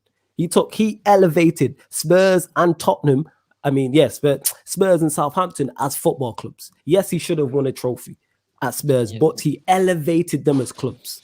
Yeah, go on, JV. I'll let you respond to this. I just have to get off my chest. So Fergie was successful in Europe with Aberdeen. Yeah. in order for him to get them in Europe, he had to have been successful domestically. Yeah. So there's 2 things he's already done before he's got to United. Did Ollie win any sort of trophy with Cardiff? No. Relegation. He got them relegated, JB. Okay. So when you're comparing Fergie to my man, yeah, you know how disrespectful that is? Do you get what I'm saying? That's hella disrespectful. One guy got a very small team and took them right to the top. One got a bigger team, actually a bigger team, and took them down. You get what I'm saying? There's a very big difference. You know what I mean? The CVs are a screaming difference there. Do you know what I'm saying? So I don't see how you can compare him to that. Do you get what I'm saying? How the hell you can really sit there? Because you know what? I'm not even gonna lie. You must not know. You've heard half the story of your dad or something. I don't know. Because I don't know how you can try and compare that to that. Because literally, I've seen this guy ruin what was an all right Aberdeen team, to be honest. I mean, not Aberdeen, sorry, Cardiff team. Not actually that bad of a Cardiff team. Do you get what I'm saying? And he got there and went down. Do you get what I'm saying? So it's like, man, do you not know about Fergie's priors? Or even like, man might say, yeah, United were playing bad under when, you know, Fergie first came, but it's not the same, bro. It's really not the same. Do you get what I'm saying? Like, when you really deep it, this guy is the least successful manager. He's probably the least successful manager in the history of the club. While he's at the before he's even got to the club. Check that one out. Do you get what I'm saying? Yeah. So don't compare him to the most. You can't compare him to the most successful. When the GOAT, man. He is the least successful in terms of CV and what he's done while he's here. Yeah? You can have your PSG Champions League Cup if you want something for that. You know, when we done when Rashford penalty, you can have a trophy for that. I was thinking what you're talking about there, and they just clicked. Yeah, you can have a trophy for that. You know what I'm saying? Have that one. PSG Cup. You know what I'm saying? I will buy you one, Ollie. You know what I'm saying? I'll buy you Ollie Inman one as well, if that's what he's want. If he's what, we can do a whole parade and that if he's ready. And the time we beat City twice in one season, that's another. Yeah, man. You know what I'm saying? Let's get these trophies out 3 times. Let's get these the we beat Prep 3 times trophy as well. Yeah, let's get these trophies out. Do you get what I'm saying? Because man are really like comparing him to Fergie. Like, come on, this man has done what he has done while he's been at this club. Yeah, the best thing he's done is to get rid of the deadwood. Yeah, he's improved the squad. That's what he's done. Right now, I'm not even joking. Right now, I will do a little roundup and I'll go get him a trophy for that if he really wants. You know what I'm saying? Get rid of that. You know what?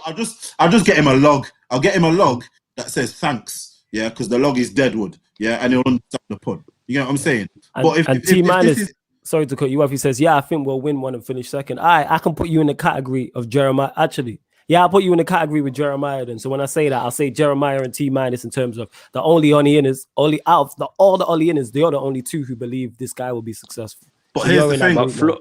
Here's the thing, man. I check this one. What do you think we'll do the season after that, T-?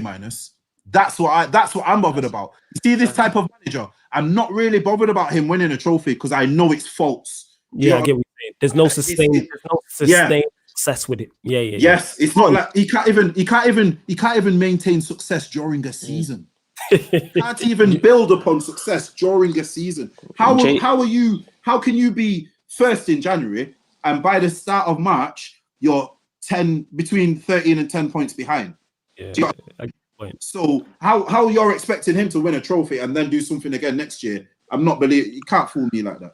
But you know what it is with Ollie, yeah, bro. Like, it's very hard for Ollie to win 3 games in a row. I think he's done it like 2 or 3 times. Yeah, I think he's doing more so now. But I get your point. He has struggled with that, and to win 3 games in a row, it's not sustainable, bro. Do you get what I'm trying to say? And the thing is, yeah, for me, Flawless, my hope went like, man's just realistic, yeah. But you see, with these fans that have like hope, it's gonna kill their hope, and when it brings them down to reality, they will see Wagwan with this club. Do you get what I'm trying to say? Because Ollie sells these fans dreams and they believe it. They'll sit down and take it in and say, this is my manager. He'll take us great places. But bro, it's actually depressing to not see us do well in Europe.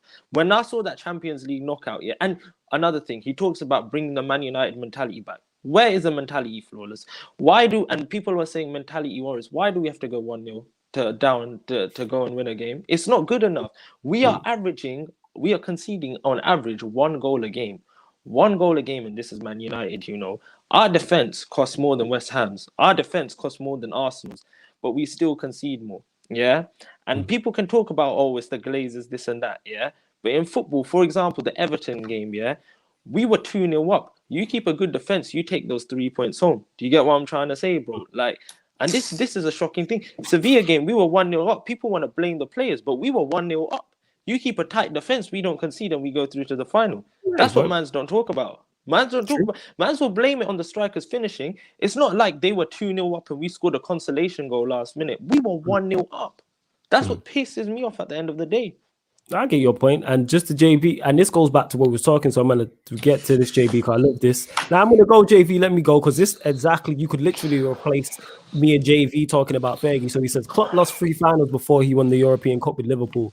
I know United haven't reached the final yet. Hopefully we do, but I do think we have good enough players to do so. For the latter part, I do think we had good enough players to reach a final. Here's the difference with Klopp, though. Again, and you're gonna hear me say this a lot: curriculum vitae, people. CV. Look at what Klopp had done at Dortmund. He's reached the Champions League final with Dortmund. He won a Bundesliga. We all know how hard it is for teams outside of Bayern Munich to win it. He won a Bundesliga at Dortmund. So not only has he improved Dortmund's football and elevated them as a club, he made them win a Bundesliga and also got them to a Champions League final. That's why if he doesn't do those things, Liverpool don't go and get him. Liverpool don't go and get him and they don't give him that time, but they look at, all right, you've done this with Dortmund, so with our resources at a bigger club, you can do this. And guess what? The people who hired him were proven right because they might have took him 4 or 5 years, but they won a Champions League and a Premier League back-to-back. So it worked. Now where we go, and T-Minus mentioned it as well, or Liverpool cycle's done. I personally don't know yet because people are talking about City's cycle being done.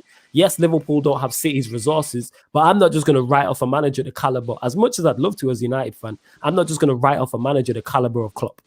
No chance. But yeah, go on, JV. I don't know. These man are like giving me a bit of a headache. Do you man? So right, one second. Am I getting that you man think Ollie is going to be a Fergie, or is he even going to be a Klopp? Is this what you're trying to say? Or I don't know. Like I don't get the comparison because Klopp can't tie Fergie's laces, yeah. But Solskjaer is nowhere even near Klopp. That's true. Yeah. I don't know how these all marry up. Actually, if I'm thinking right, I think it was 2 different guys who said it. So it's 2 different guys. One was team. I used to on the same page. And like, do you honestly think Ollie is going to be a great manager? That's what I'm trying to say? Do you think Ollie is going to be one of the great managers of the next 10 years? Is this honestly what I'm hearing? Because if you do think that, I need to know why.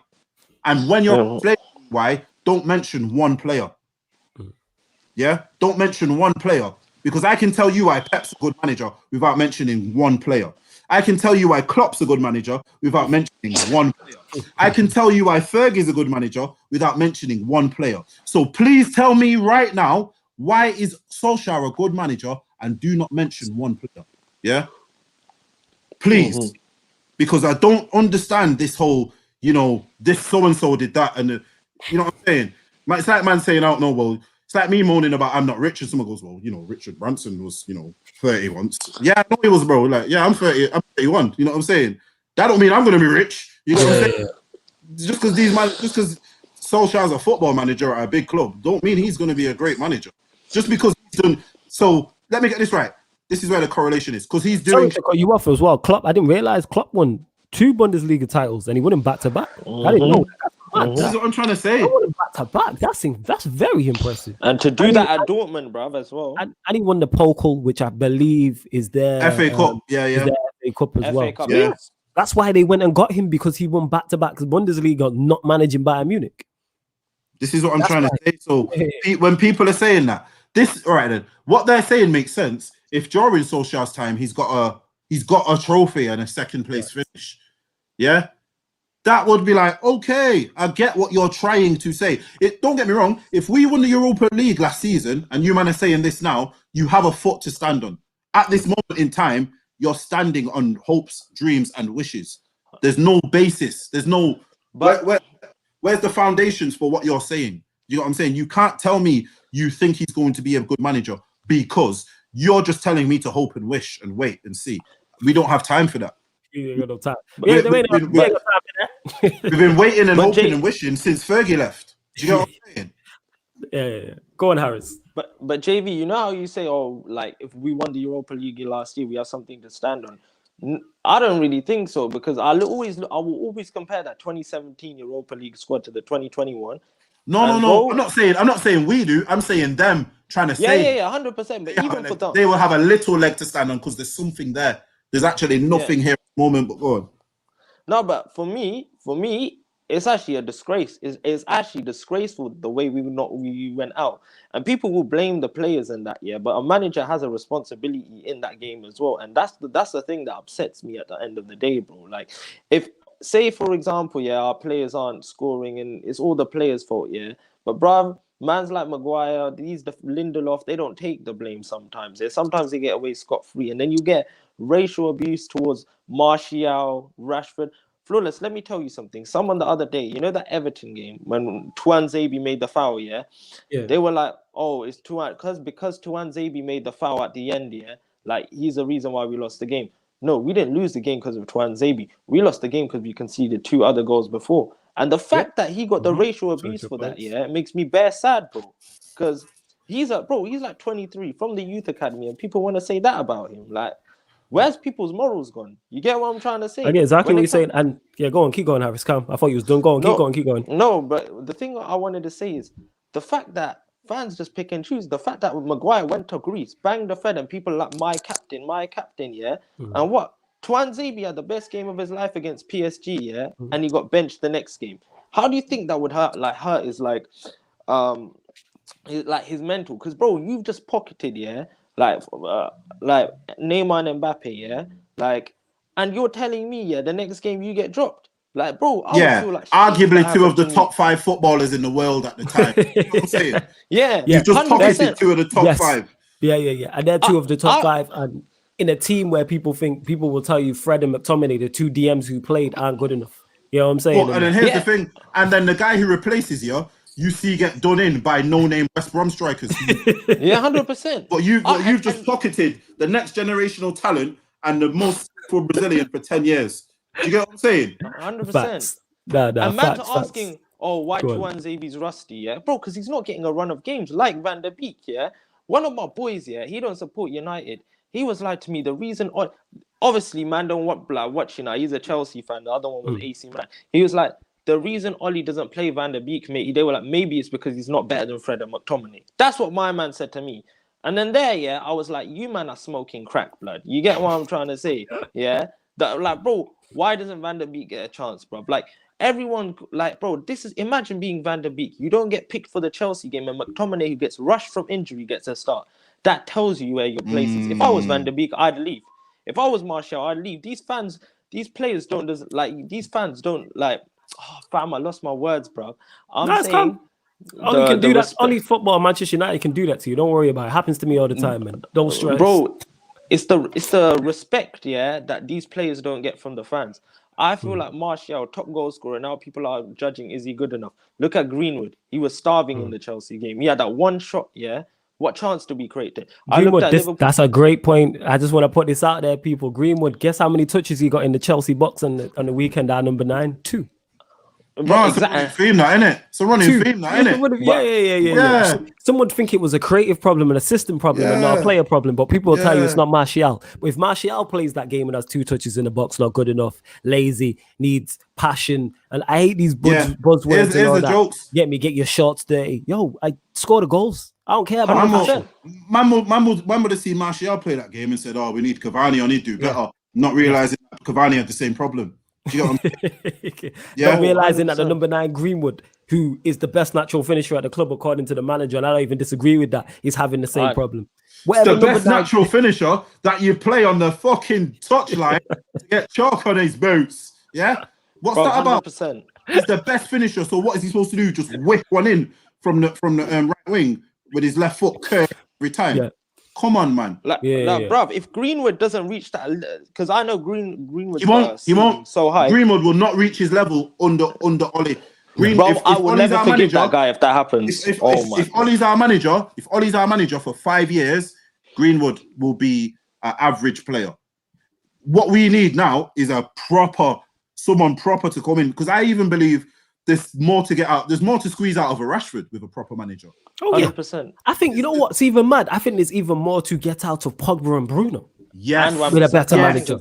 I think all of them. Manager will, Wan-Bissaka, even the players we don't rate, I think a better manager gets more out of Maguire and Lindelof. And I don't even rate those two. I think even James, who I'm not a fan of, and we've butchered, I think a better manager utilizes him. For Wales, there must be a manager out there who can make him cross. Yeah, there must be one man who can make him cross. Harris, you touched on it for Wales. He looks like a world beater. Yeah, I mean, he exactly, goes away. bro. You know why that is, though? Because that man is shit and he can play where he wants. You're not going to get that freedom in our team. That's another good point. You ain't playing off no forward in our team unless there's an injury crisis, fam. But what I'm saying is that manager. But the thing is, that's a running theme. Tox uses this all the time with our players when they go on international duty. They look so much better. They look so much better. World beaters. But big up MB. He said flawless Klopp done bits as at Mains as well. Don't forget that one. See, this is why I F with you lot, because you lot educating me. I legit didn't know that. Same way I just figured out. I only thought he won one league title. Man won two. But here's the thing. He also got them relegated. Yes. He also got them relegated, people. So which one are we using it for? Which one are we using that for? Do you know what I'm saying? So this is what I'm. It's almost. And T-Man said it. Yes, he got relegated, but then the fact that he managed to bounce, because I'm presuming he got relegated first, so he got relegated with them, bounced back, won back-to-back league titles with Dortmund, and got them to a Champions League final. Then went on to Liverpool and won a Champions League and the Premier League. Surely this guy's a good manager. Then. Surely he's learned from his mistakes and turned it around in that. And people are forgetting. Yeah, but if Oli right now turns around and wins back-to-back league titles at Manchester United, goes to an AC Milan and wins a Champions League and a Serie A, we're having a different conversation. We're having a total, but he's not doing anything. Man are not realizing. Here's what man are not even realizing. Forget him learning off the mistakes what he's made here. He can't even, forget him learning off the mistakes he's made as a Manchester United manager and, going to another club and doing something there. He can't even learn off the mistakes he's made earlier this season. He can't learn off the mistakes he made a month ago. Because if he does, then we stay top. If he's learning off mistakes when we're top, we stay top. Or we're not this far behind. Yeah, you can't go from 6 points clear or 3 points clear to 12 points in 4 weeks or 5 weeks. Do you know how we're not learning off mistakes? For you to say that, so we were 6 points clear. I think it was either 3 or 6, one out of the two. I can't remember. And then we're however much behind. Look how many points that is. Yeah. So what are we expecting the new manager to do that Oli won't, apart from play? I'll answer this. I'll answer this. Yes, play better football, like you said, and 2, give us the best possible platform to succeed. 3, I'm also asking the manager, whoever comes in, to get the most out of his resources. That's all I'm asking as well. You know what I'm expecting a new manager to do? I'm expecting to try and beat some of his rivals. Yeah. So okay, is that okay? T-? Is that okay? You go to each one of your rivals and you basically shit yourself. You show everyone how much of a bitch you are. You literally show all these other managers. That's the Man United mentality now. That is. Yeah, you show all these other managers what they really need to think of you. Because don't get it twisted. You might have got the finger over them last season. You see, this season, what you've done, Ali, you've done something very dangerous. You've told these man, next year when he comes to us, he's going to do this. So guess what? Next time you go to play them, what they're going to do. Don't be surprised if when we go to play Pep, he just batters us. Like he did that time at Old Trafford. Phil Jones scoring on goals and that. Do you get what I'm saying? Yeah. Like that 3-0 and where Bernardo Silva just smacked that one in the bin. Don't be surprised if he does that to us now, because he's seen how you've laid out now for these past few matches. So it's like, you know what? He's not got it in him. Whatever he had last season's gone. That confidence what he had. If anything, here's the thing: what does my head in about him so much? If anything, it would make sense for him to have that confidence this season because he's second in the table. He's been top. You know what I'm saying? So it would make more sense for him to go and try and batter the other teams once he's been in that position. Do you get what I'm saying? But the guy progresses up the table, and guess what? Here's the thing: what I'm going to kill you all with. He progresses up the table, yeah, and then he goes more defensive. Why is that? Because he knows he doesn't deserve to be there. He knows he's not actually done anything of note to be there. He knows him being in that position is based on this season. If not, he doesn't play 2 DMs against bottom teams. I'm not hearing it. So as much as you, man, tell me you're confident in Oli to do this, he's not. Or he doesn't play 2 DMs all the time. He doesn't. Do you get what I'm saying? If he's that confident, as you man are more confident in Oli than Oli is under him. Do you get what I'm saying? You man are more confident of Oli than he is in his own self, because he's not showing you that he's confident. So why are you so confident in him? Don't look at the table. Forget the table. If we could now have a thing where we don't see the table for the rest of the season, and you go off your emotions about the football club or about how you've just played your last match, I would love for a lot of you to sit there and tell me you're happy, because the only way you man are happy at the moment is when we play shit and then you look at the table and go, well, at least we're second. But guess what? If we keep playing like this towards the end of the season, we will be about 5th. Yeah. We won't be second. You can't go drawing and playing, you know what I mean, and scraping results, not putting together wins when you're at the top and think you're going to stay there. Because that's what a lot of you did when we were first. You thought we were going to stay there. And me and Flawless said, no, we won't. Do you know what I'm saying? I just want to get to this from Stephen Warren. He says, Flawless seems to be under the impression players must have a lot of touches. Thank you. Players must have lots of touches in the A&Y. But where did I say a lot? I'm just saying more than 2. I'm saying averaging more than 4. How do you expect your strikers to score goals if they are averaging 4 touches in the box on a season? That's what I'm saying. Cavani, Martial, I'm not sure of Greenwood's because he hasn't played as a 9. Both Martial and Cavani and Statman Bays could back me up on this fully because just in case they have this season have averaged 4 touches inside the opposition box. Stephen, you please explain to me how our strikers are expected to score. Because I bet if we go to Manchester City, they play a false 9. Or whether it's Leicester or any successful team, even Liverpool have been playing bad. I guaranteed Salah's higher than our players. Guaranteed it's more. I guaranteed it's more than 4 for Salah. Check this. Salah has 4 touches on the box on his way to shooting. Salah has 4 touches in the box on his way to shooting. Please don't tell me, people.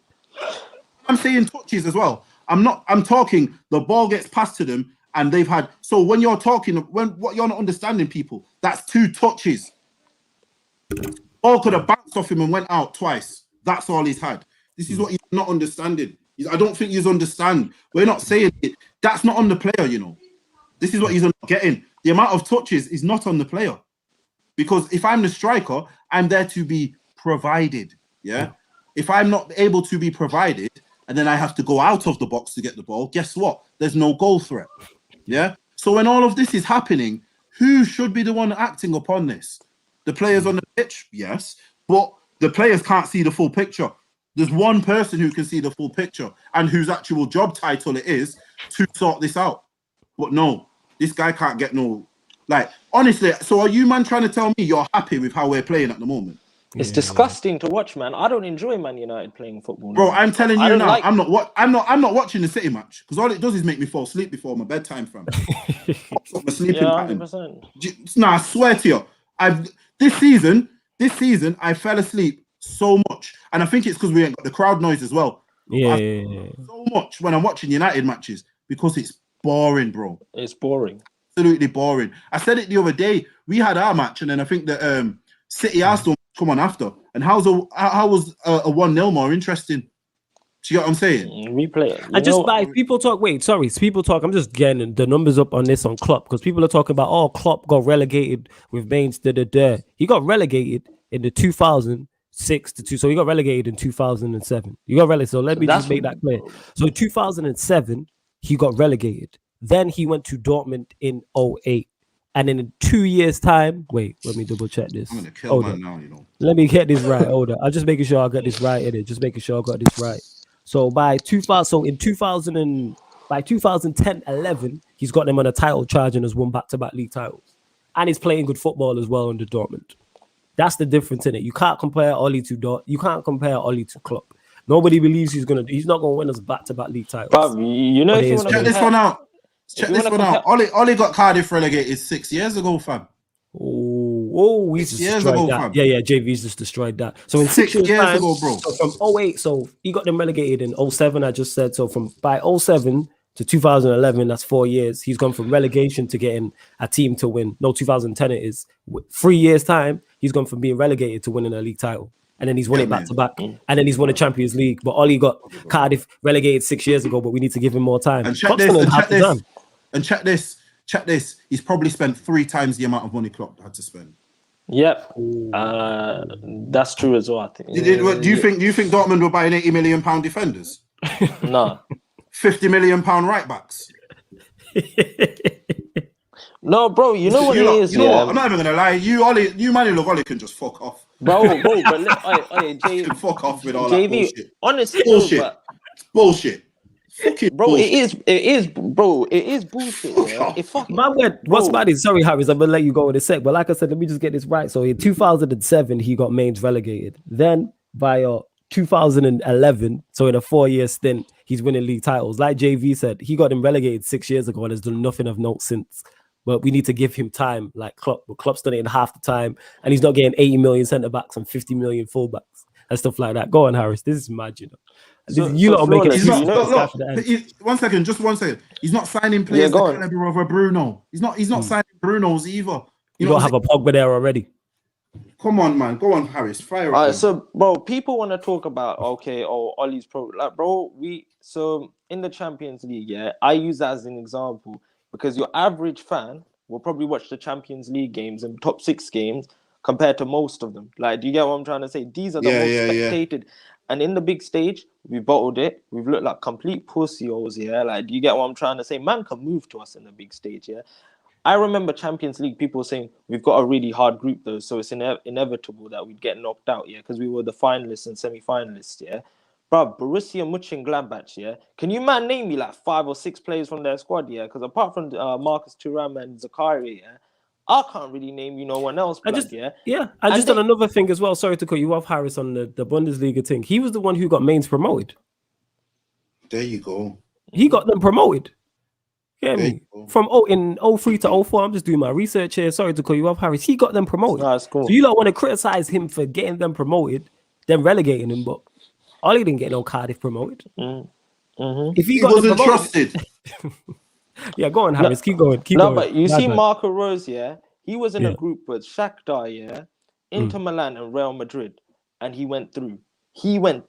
Do you get what I'm trying to say? No one expected Borussia to go through. Do you get what I'm trying to say? Yeah. When you compare that team to Inter Milan's team, you have Martinez, Lukaku, Barella. Yeah. Do you get what I'm trying to say?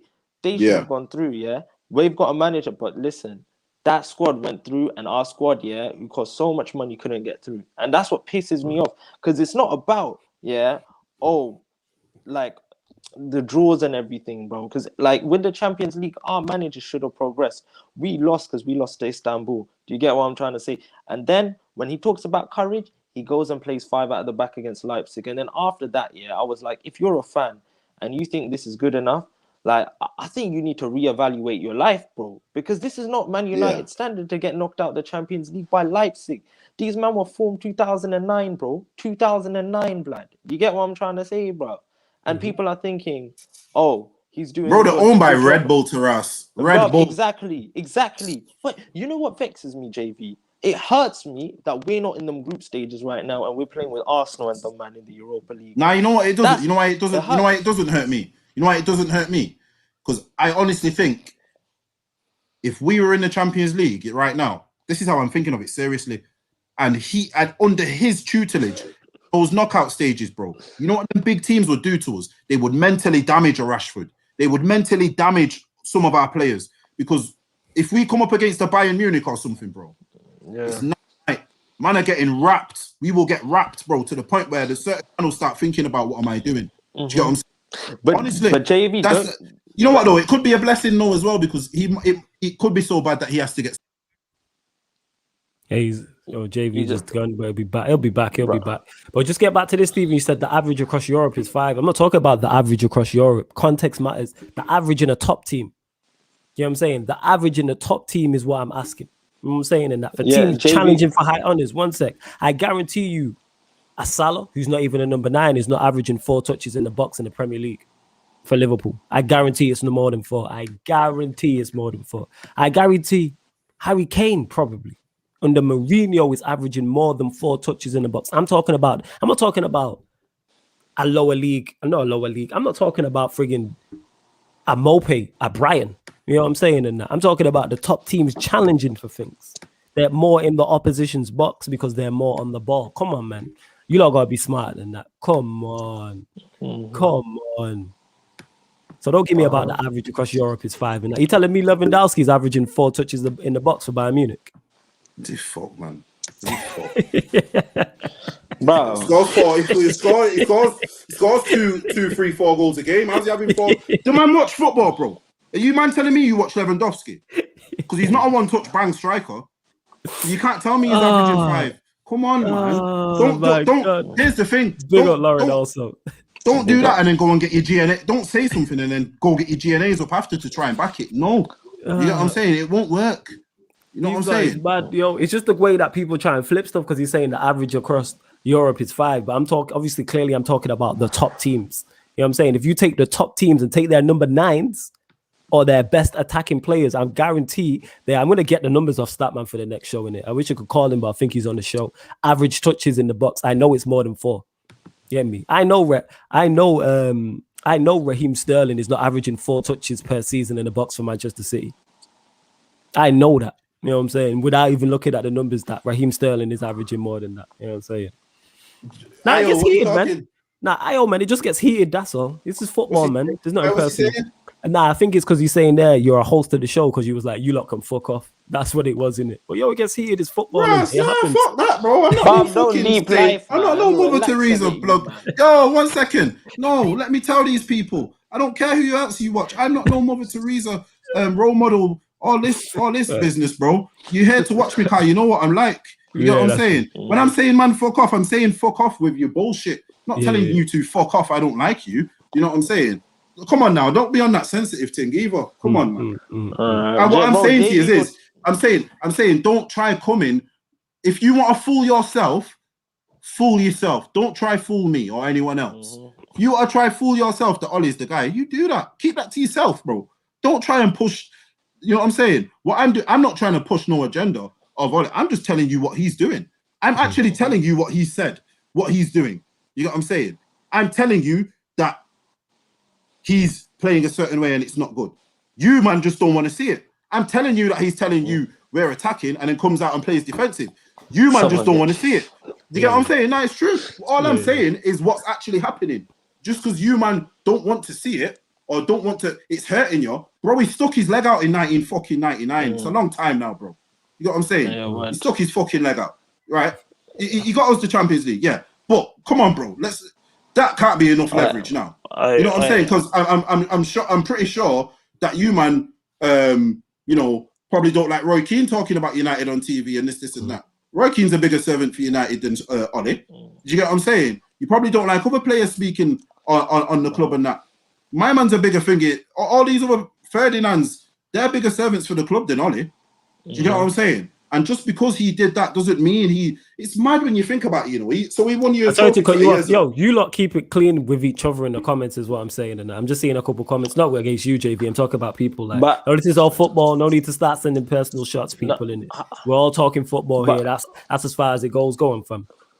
I just want to say, you know, when it comes to these opinions and that, bro, I'm not going to tell the fan base what they want to hear and gas them up and say, yeah, we can get Sancho. No, I'm going to tell everyone what we need, bro. Do you get what I'm trying to say? Because I love this club, I will not blindly love it. Do you get what I'm trying to say? Yeah. Because you really love it. That's why, Harris. Yes. Because if you genuinely like me and JV are dons, if JV sees me doing something I shouldn't do, he's going to tell me because he has genuine love for me. 100%. If he didn't care, he's going to just let me do whatever.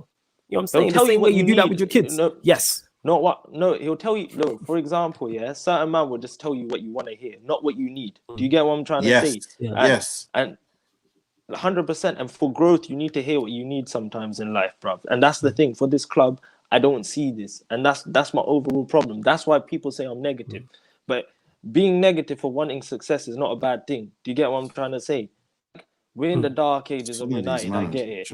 I hear this. But I want to get to this. Go on, fam. Finish your point. It's calm. No, bro. We're like in the dark ages of United, right? Whatever.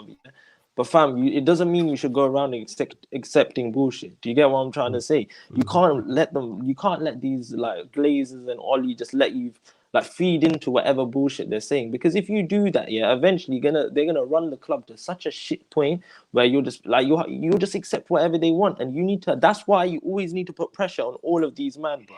100%. Some of these fans are just too like passive with it. Like the Glazers, everyone says Glazers out, but do they really mean it, or are they just saying it for a trend? Do you get what I'm trying to say, bro? Yeah, I get exactly what you're saying. And I said some midfielders go months without touches in the box. It's a rare thing. Lukaku averages 5 a game. Let me respond to this. Nobody mentioned midfielders. If you remember correctly, I said at the top, I said our number 9s. And specifically, I'm going to get the proper numbers of Statman. I'm talking about Cavani and Martial this season. I'm not talking. See what I mean? You said Lukaku averages 5 touches a game. The same Lukaku we all deemed not good enough and wanted sold. What are Inter Milan challenging for? Yeah, they're challenging for Serie A, but I'm talking about in terms of top honors. Are they in the Champions League still? No, they got knocked out. Bottom of that same group. Bottom of that group he was on about. There we go with it. Fourth, so they don't even go into the Europa League. You get That's what I'm saying? my point. But then man are gonna bring up points like that. But then when I get angry, they're gonna go, you can't say anything. Come on, bro. You're bullshitting now. That's what's called bullshitting. You're trying to bring up something to then further what you said before because it's wrong.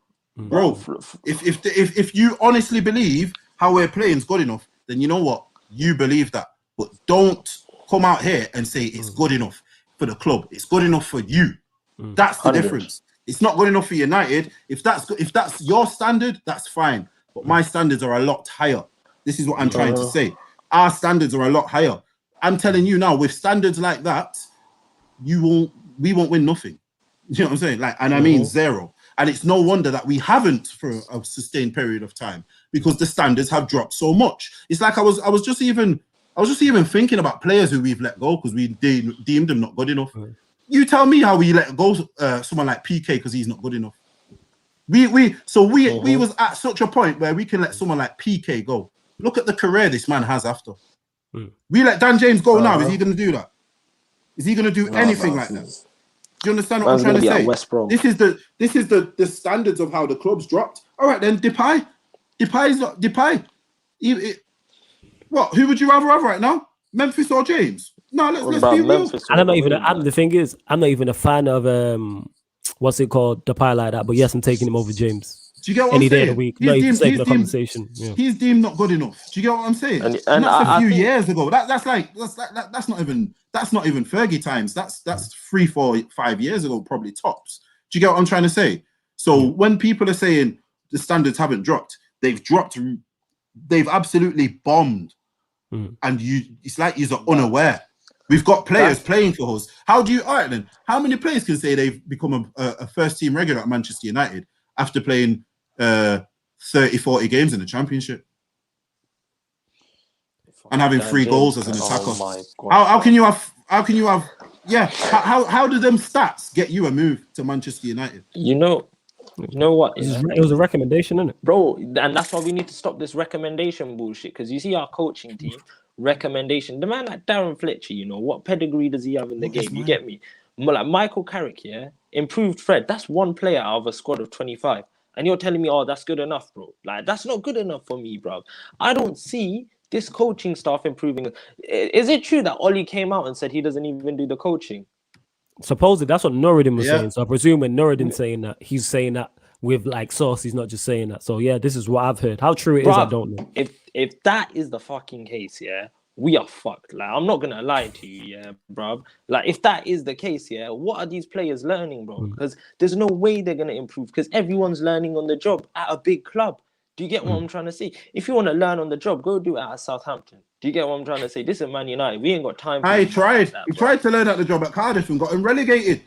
You get what I'm saying? He tried to learn on the job and he got them fucking relegated. This is what people are not understanding. He tried, but he just wasn't good enough.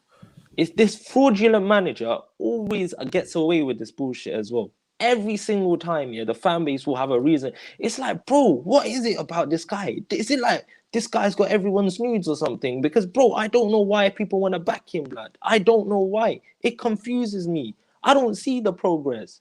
I see no changes, blood. You get me? That's just the way it is.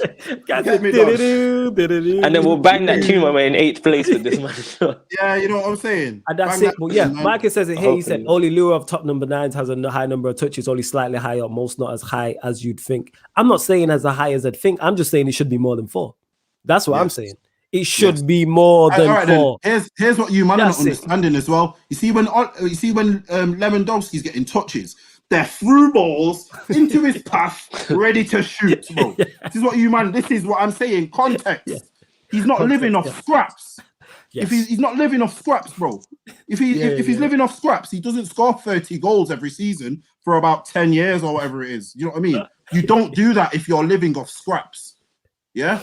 And this is what I'm trying to say, people. Yeah. Our strikers live off absolute when you scraps, think about it, bro. how many one-on-ones of Cavani and Martial missed this season? You could probably count on one hand. Exactly, bro. You could probably count on one hand where I watched Liverpool play Sheffield United and Firmino missed 2 sitters. Salah missed. You could say it was a very good chance. Here's the thing. Salah missed that shot, yeah. But here's the thing. You see with good teams, really good teams, they will miss chances. It's like I was watching Bayern the other day. Can't remember which match it was, but I think they went behind and then they come back to win. But you see when they were actually behind, they missed a few chances and I was like, yo, you might need to bag them. You like 1-0 or 2-0 down. Fair enough, they come back and they won because it doesn't matter in a very good team if you're missing chances because you know you're going to get more later. Our fact is the chances what we have need to definitely get put away. You know what I'm saying? Because nothing else is coming. Yeah, you're not creating anything. Yeah. That's what people don't understand. Because what people all have to understand is the team who are normally the team that are top, they miss the most big chances because they create the most. People talk about Sterling all the time. Not clinical enough. Man bags goals though. Flawless. What? Go on. But Flawless, people are gonna say, I think, bro, because of that 9-0 game and that Leeds game, we're gonna say, we've created the most chances or we've scored the most goals. But they're unreliable because of the high goal scoring things we've had. Okay, like that's what I'm saying. So these stats here, they're not even reliable, bro. Shake it, JV, shake. I know you got a dip as well, JV. Yeah. Michael here said, Michael, you're missing. I'm just gonna bounce, ladies and gentlemen. I've got to go. Make sure you stay locked in, like, share, subscribe. Make sure you join as well. Because like I said, there's going to be some giveaways coming soon. Giveaways coming soon. And also, you're going to see more from this gentleman down there, Mr. Harris. Big up my guy, JV. Or you, man, follow people, right now, cuz. Big up, JV. I'm not even bothered about follows, man. I'm just in this for the love of it. You get what I'm saying? Guy, bless people, Enough love, everyone. Well, last thing. So, 80% of every touch in any given footballer is in the middle third, guys. Opposition box, not even a percent. This is a complex and beautiful football. That's not what I'm talking about. All I'm saying is that our number 9s should be averaging more than 4 touches in the box. If you look at any other top team challenging for major honours and winning major honours, their number 9 is averaging more than 4 touches in the box. If you find me a team that is consistently challenging and winning major honours, I'm talking Champions League, Premier League, I guarantee their number 9 or their main attacker is not averaging 4 touches in the box. Look at Sterling this season. I guarantee without knowing the numbers, and Sterling's not even a number 9, he's averaging more than 4 touches. Liverpool in their last 2 seasons under winning the Premier League and the Champions League, Salah is averaging more than 4 touches in the box. Guarantee you it's double. And like JV says, the touches, the quality of the touches matters as well. They're through balls or him cutting in. That type of thing. So that's what I'm saying. You said we're second for most big chances created and top scorers in the league. Yeah, that's because of the 9-0. Like I said, 9-0. Yeah, that's the thing, bro. So that's the 9-0. If I want to know how many chances we created if you take the 9-0 and the 6-1, 6-2 leads out, bro. Because you get me. Yeah, and we're then not. we're talking a different story. We scored 30% of our goals in those 2 games, which is well and good. So that's where the big chances come from because we played against 9 men for a long period of time. If you take them out, we're probably not top. You know what I'm saying? And bro, it's what it is. Where are the numbers? What are the numbers? Tell me. And again, context matters in that. What major honours are Harry Kane? What major honours are Spurs going in for? That's why Harris is not what I just said. Teams that are challenging and consistently challenging and winning major honours. So let's just use Manchester City and Liverpool. Salah is but he's ahead though. And Salah's not a number 9 either. Salah's not a number 9 either. Here, context matters. Show me the number 9s. The amount of chances Salah misses as well, bro. People that adds into it too. Salah's missing hella chances. Salah's top of that list. I bet Salah's missed more chances than any of our 9s. Guaranteed it. 100%. And Salah's cold. I'm not disputing that. Flawless. I've only seen, us like I think this season in the Premier League, I feel like we've only missed 1-on-1 sitter, and that was Rashford against West Ham where he hit the post, bro. You're right. I can count on one hand in the Premier League how many 1-on-1s we missed. Because how many 1-on-1s do we give our players? Like we don't, and that's the thing. The quality of people are getting it twisted. Yeah, they think Bruno Fernandes is this creative midfielder like a Mesut Ozil or a Kevin De Bruyne or like a Luka Modric. Yeah, he's not that type of player. He's like he's a goal scoring midfielder essentially. Yeah. So when people see these assist stats of Bruno Fernandes, yeah, I love Bruno Fernandes, flawless, yeah. But the chances he create, like the assists he give, they're not like a Özil type assist or KDB, and that's why I don't like. That's for me. Bruno's a second striker, basically, bro. His average position is a striker. He starts the press off. How many times do you see him at the furthest? He's always the one pressing the goalkeeper as well. So that tells you everything you need to know. On the average touch map, he's always ahead. He's normally level or ahead of our striker. So that tells you all you need to know. If our number 10 is level or ahead of our number 9, like the average touch maps against Chelsea, both Rashford and Bruno were ahead of Greenwood. And that's not me being critical of those two. I'm just saying, how if two of the creative players that are supposed to be behind the striker creating for him ahead of him, what are they creating for him?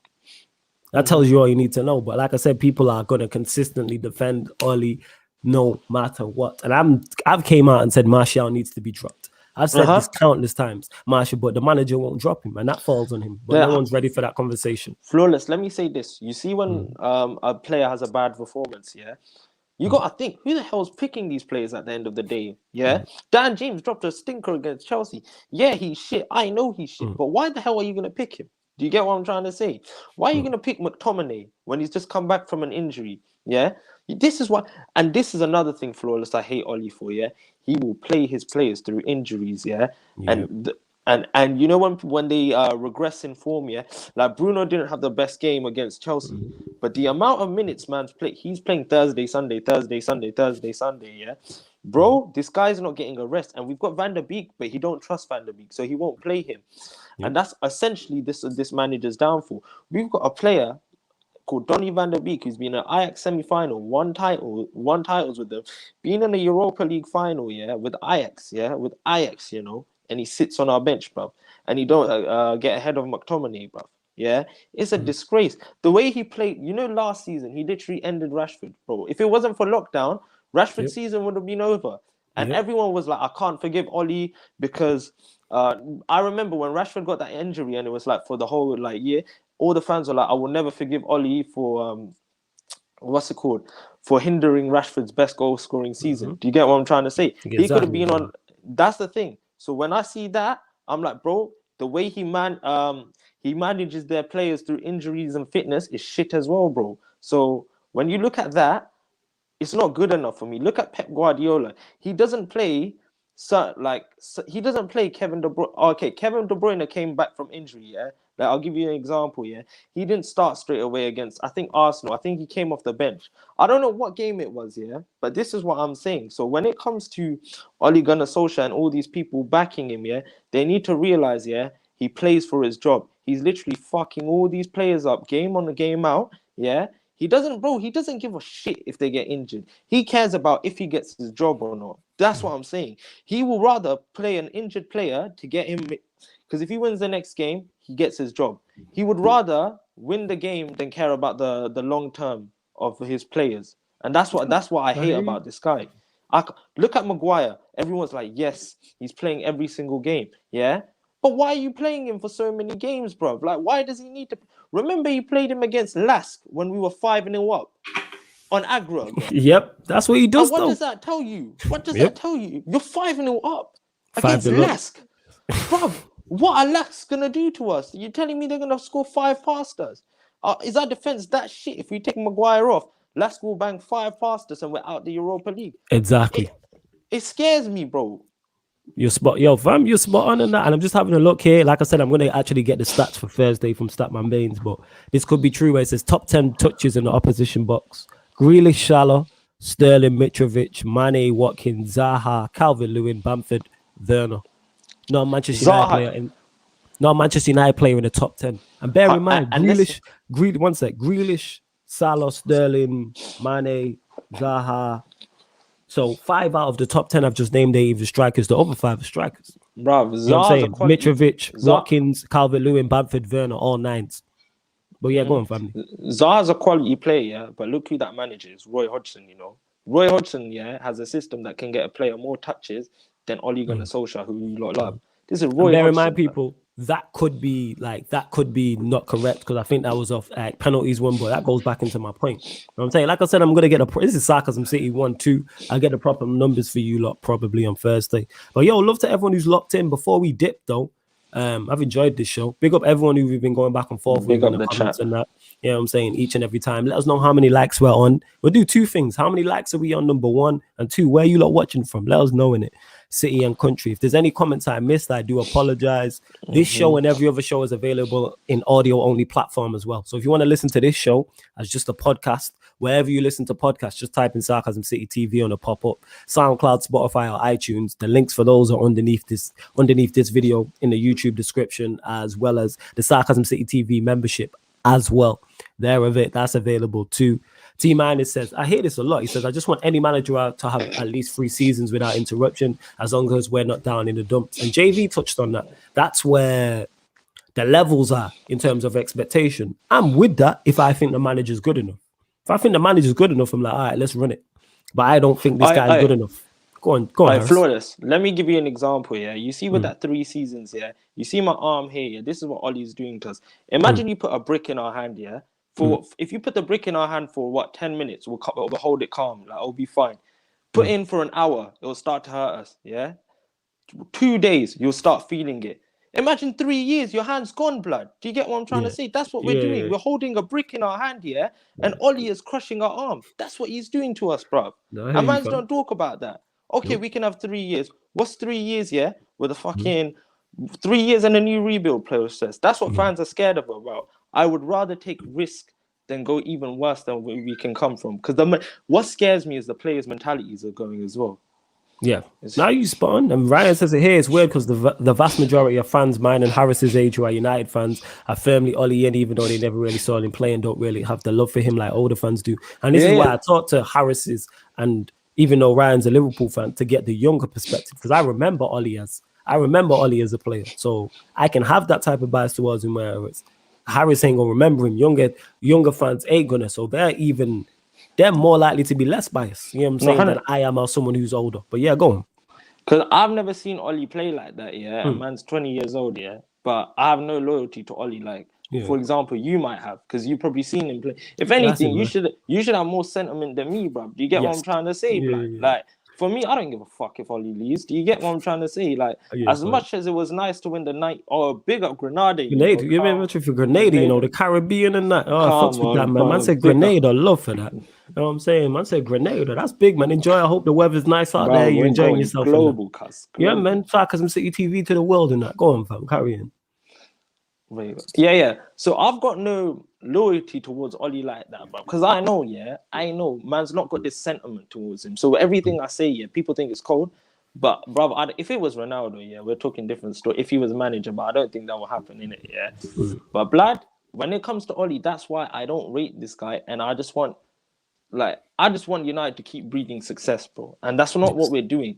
Like, Flawless, doesn't it worry you, the mentality of our players? I don't think they're winners. Wan-Bissaka's not a winner. Maguire's not a winner. Dan James isn't a winner. Tellers is 1 trophy, sits on the bench. Cavani's 1 trophy, is injured, sits on the bench at times, and now he's a regular starter, the winners that we brought in don't start. Yeah. The winners that we've actually brought in don't start. Yeah, I think with the winners thing, you can have not won anything but have a winner's mentality like that. Like, I'm not sure what Bruno's won, but he has a winner's mentality. You know what I'm saying? So that can rub off for you that will to win. Like, I don't like what Maguire says in interviews. I don't like what Ollie says. That's why I don't pay attention to him. I only find out on here. But I get what you're saying in terms of that. That can be an issue. But a mentality can be instilled in you from a manager. I've had people around me instill, like the same way your parents can instill and install certain morals in you and stuff like that. You get what I'm saying? It's that type of thing. So it can be done. I hate it. But yeah, man, big up JB, who says good show, guys. Interesting. It into the players. He's not. Big up JB. Yeah, man. Big up JB. Big up everyone. Big up Billy, who says, big up, smash the like. Glazes out, who's also a member, says he can't take us to the next level. Get him out, new manager. Ollie has set the platform for the next manager. I agree with that. I've said that. One thing he has done is set it up for the next one. One thing I'll say is I like this squad. I think I've heard you say that before. I actually like our squad. Yeah. But I think Ollie's taken as far as he can, and now it's time for the new manager to come. When the new manager comes, I want him to fuck all of the coaching staff off as well, bro. I do not want to see Carrick and what he'll do though Kieran is, McKenna. if a manager comes in, he'll bring his own coaching staff. I do that simple stuff on Football Manager. As soon as I go into a new club on Football Manager, I'm bringing my own guys in with me, and I think he'll do that. Everyone brings their backroom staff with him. But yo, Harris, before we close, we've been going nearly 2 hours and 10 minutes, and we got a show after this. Let them know where they can find you, what you got going on, etc., etc. Before I say that, big up Sarcasm City for having me on today. You get Anytime, me, bro. man. Subscribe, like, and even join the team, blood. You get me? That premium content, bro. It's gonna be worth it, bro. Don't watch that. It's gonna be active, cuz yeah. You man can follow me on Harris Rashid with a 4 instead of an A on Twitter. Subscribe to this channel. Follow my guy Flawless on all his socials. Follow JV on everything, bro. That's the OG right here, blood. You get me? But yeah, respect Flawless for having me on. Anytime, man. And like I said, you're going to see Harris a lot more on this channel. We're going to pattern. He's going to be on a show on the regular. You'll see him on ManDem United as well. And starting in 15 minutes, we're doing a live watch along. Yan City is of Manchester City versus Wolves. So make sure you lock into that. And then we're back tomorrow. Cool, calm, and collected. I think 4 p.m. The music show might be on. I need to sort that out. And also live watch along Manchester Crystal Palace versus Manchester United. So yeah, man, we don't stop, man. There's an upcoming on the YouTube. There's an upcoming live stream section. So if you want to know what shows are going on, you can find them there also. And also sometimes YouTube takes a while to load up the shows when you search for it. So if you go to the playlist, each show on the channel has a playlist. So if you go to the playlist, you can keep yourself up to date there. Love to everyone who's locked in. I love these conversations with you. I love having debates and going back and forth with people. As at the end of the day, the majority of us are Manchester United fans. We get other fans from other channels too. But big up to everyone, whether you're in the comments or you get me, you're a silent watcher in that. Much appreciated. And this has been the ManDem United podcast on Sarcasm CTV. Thank you.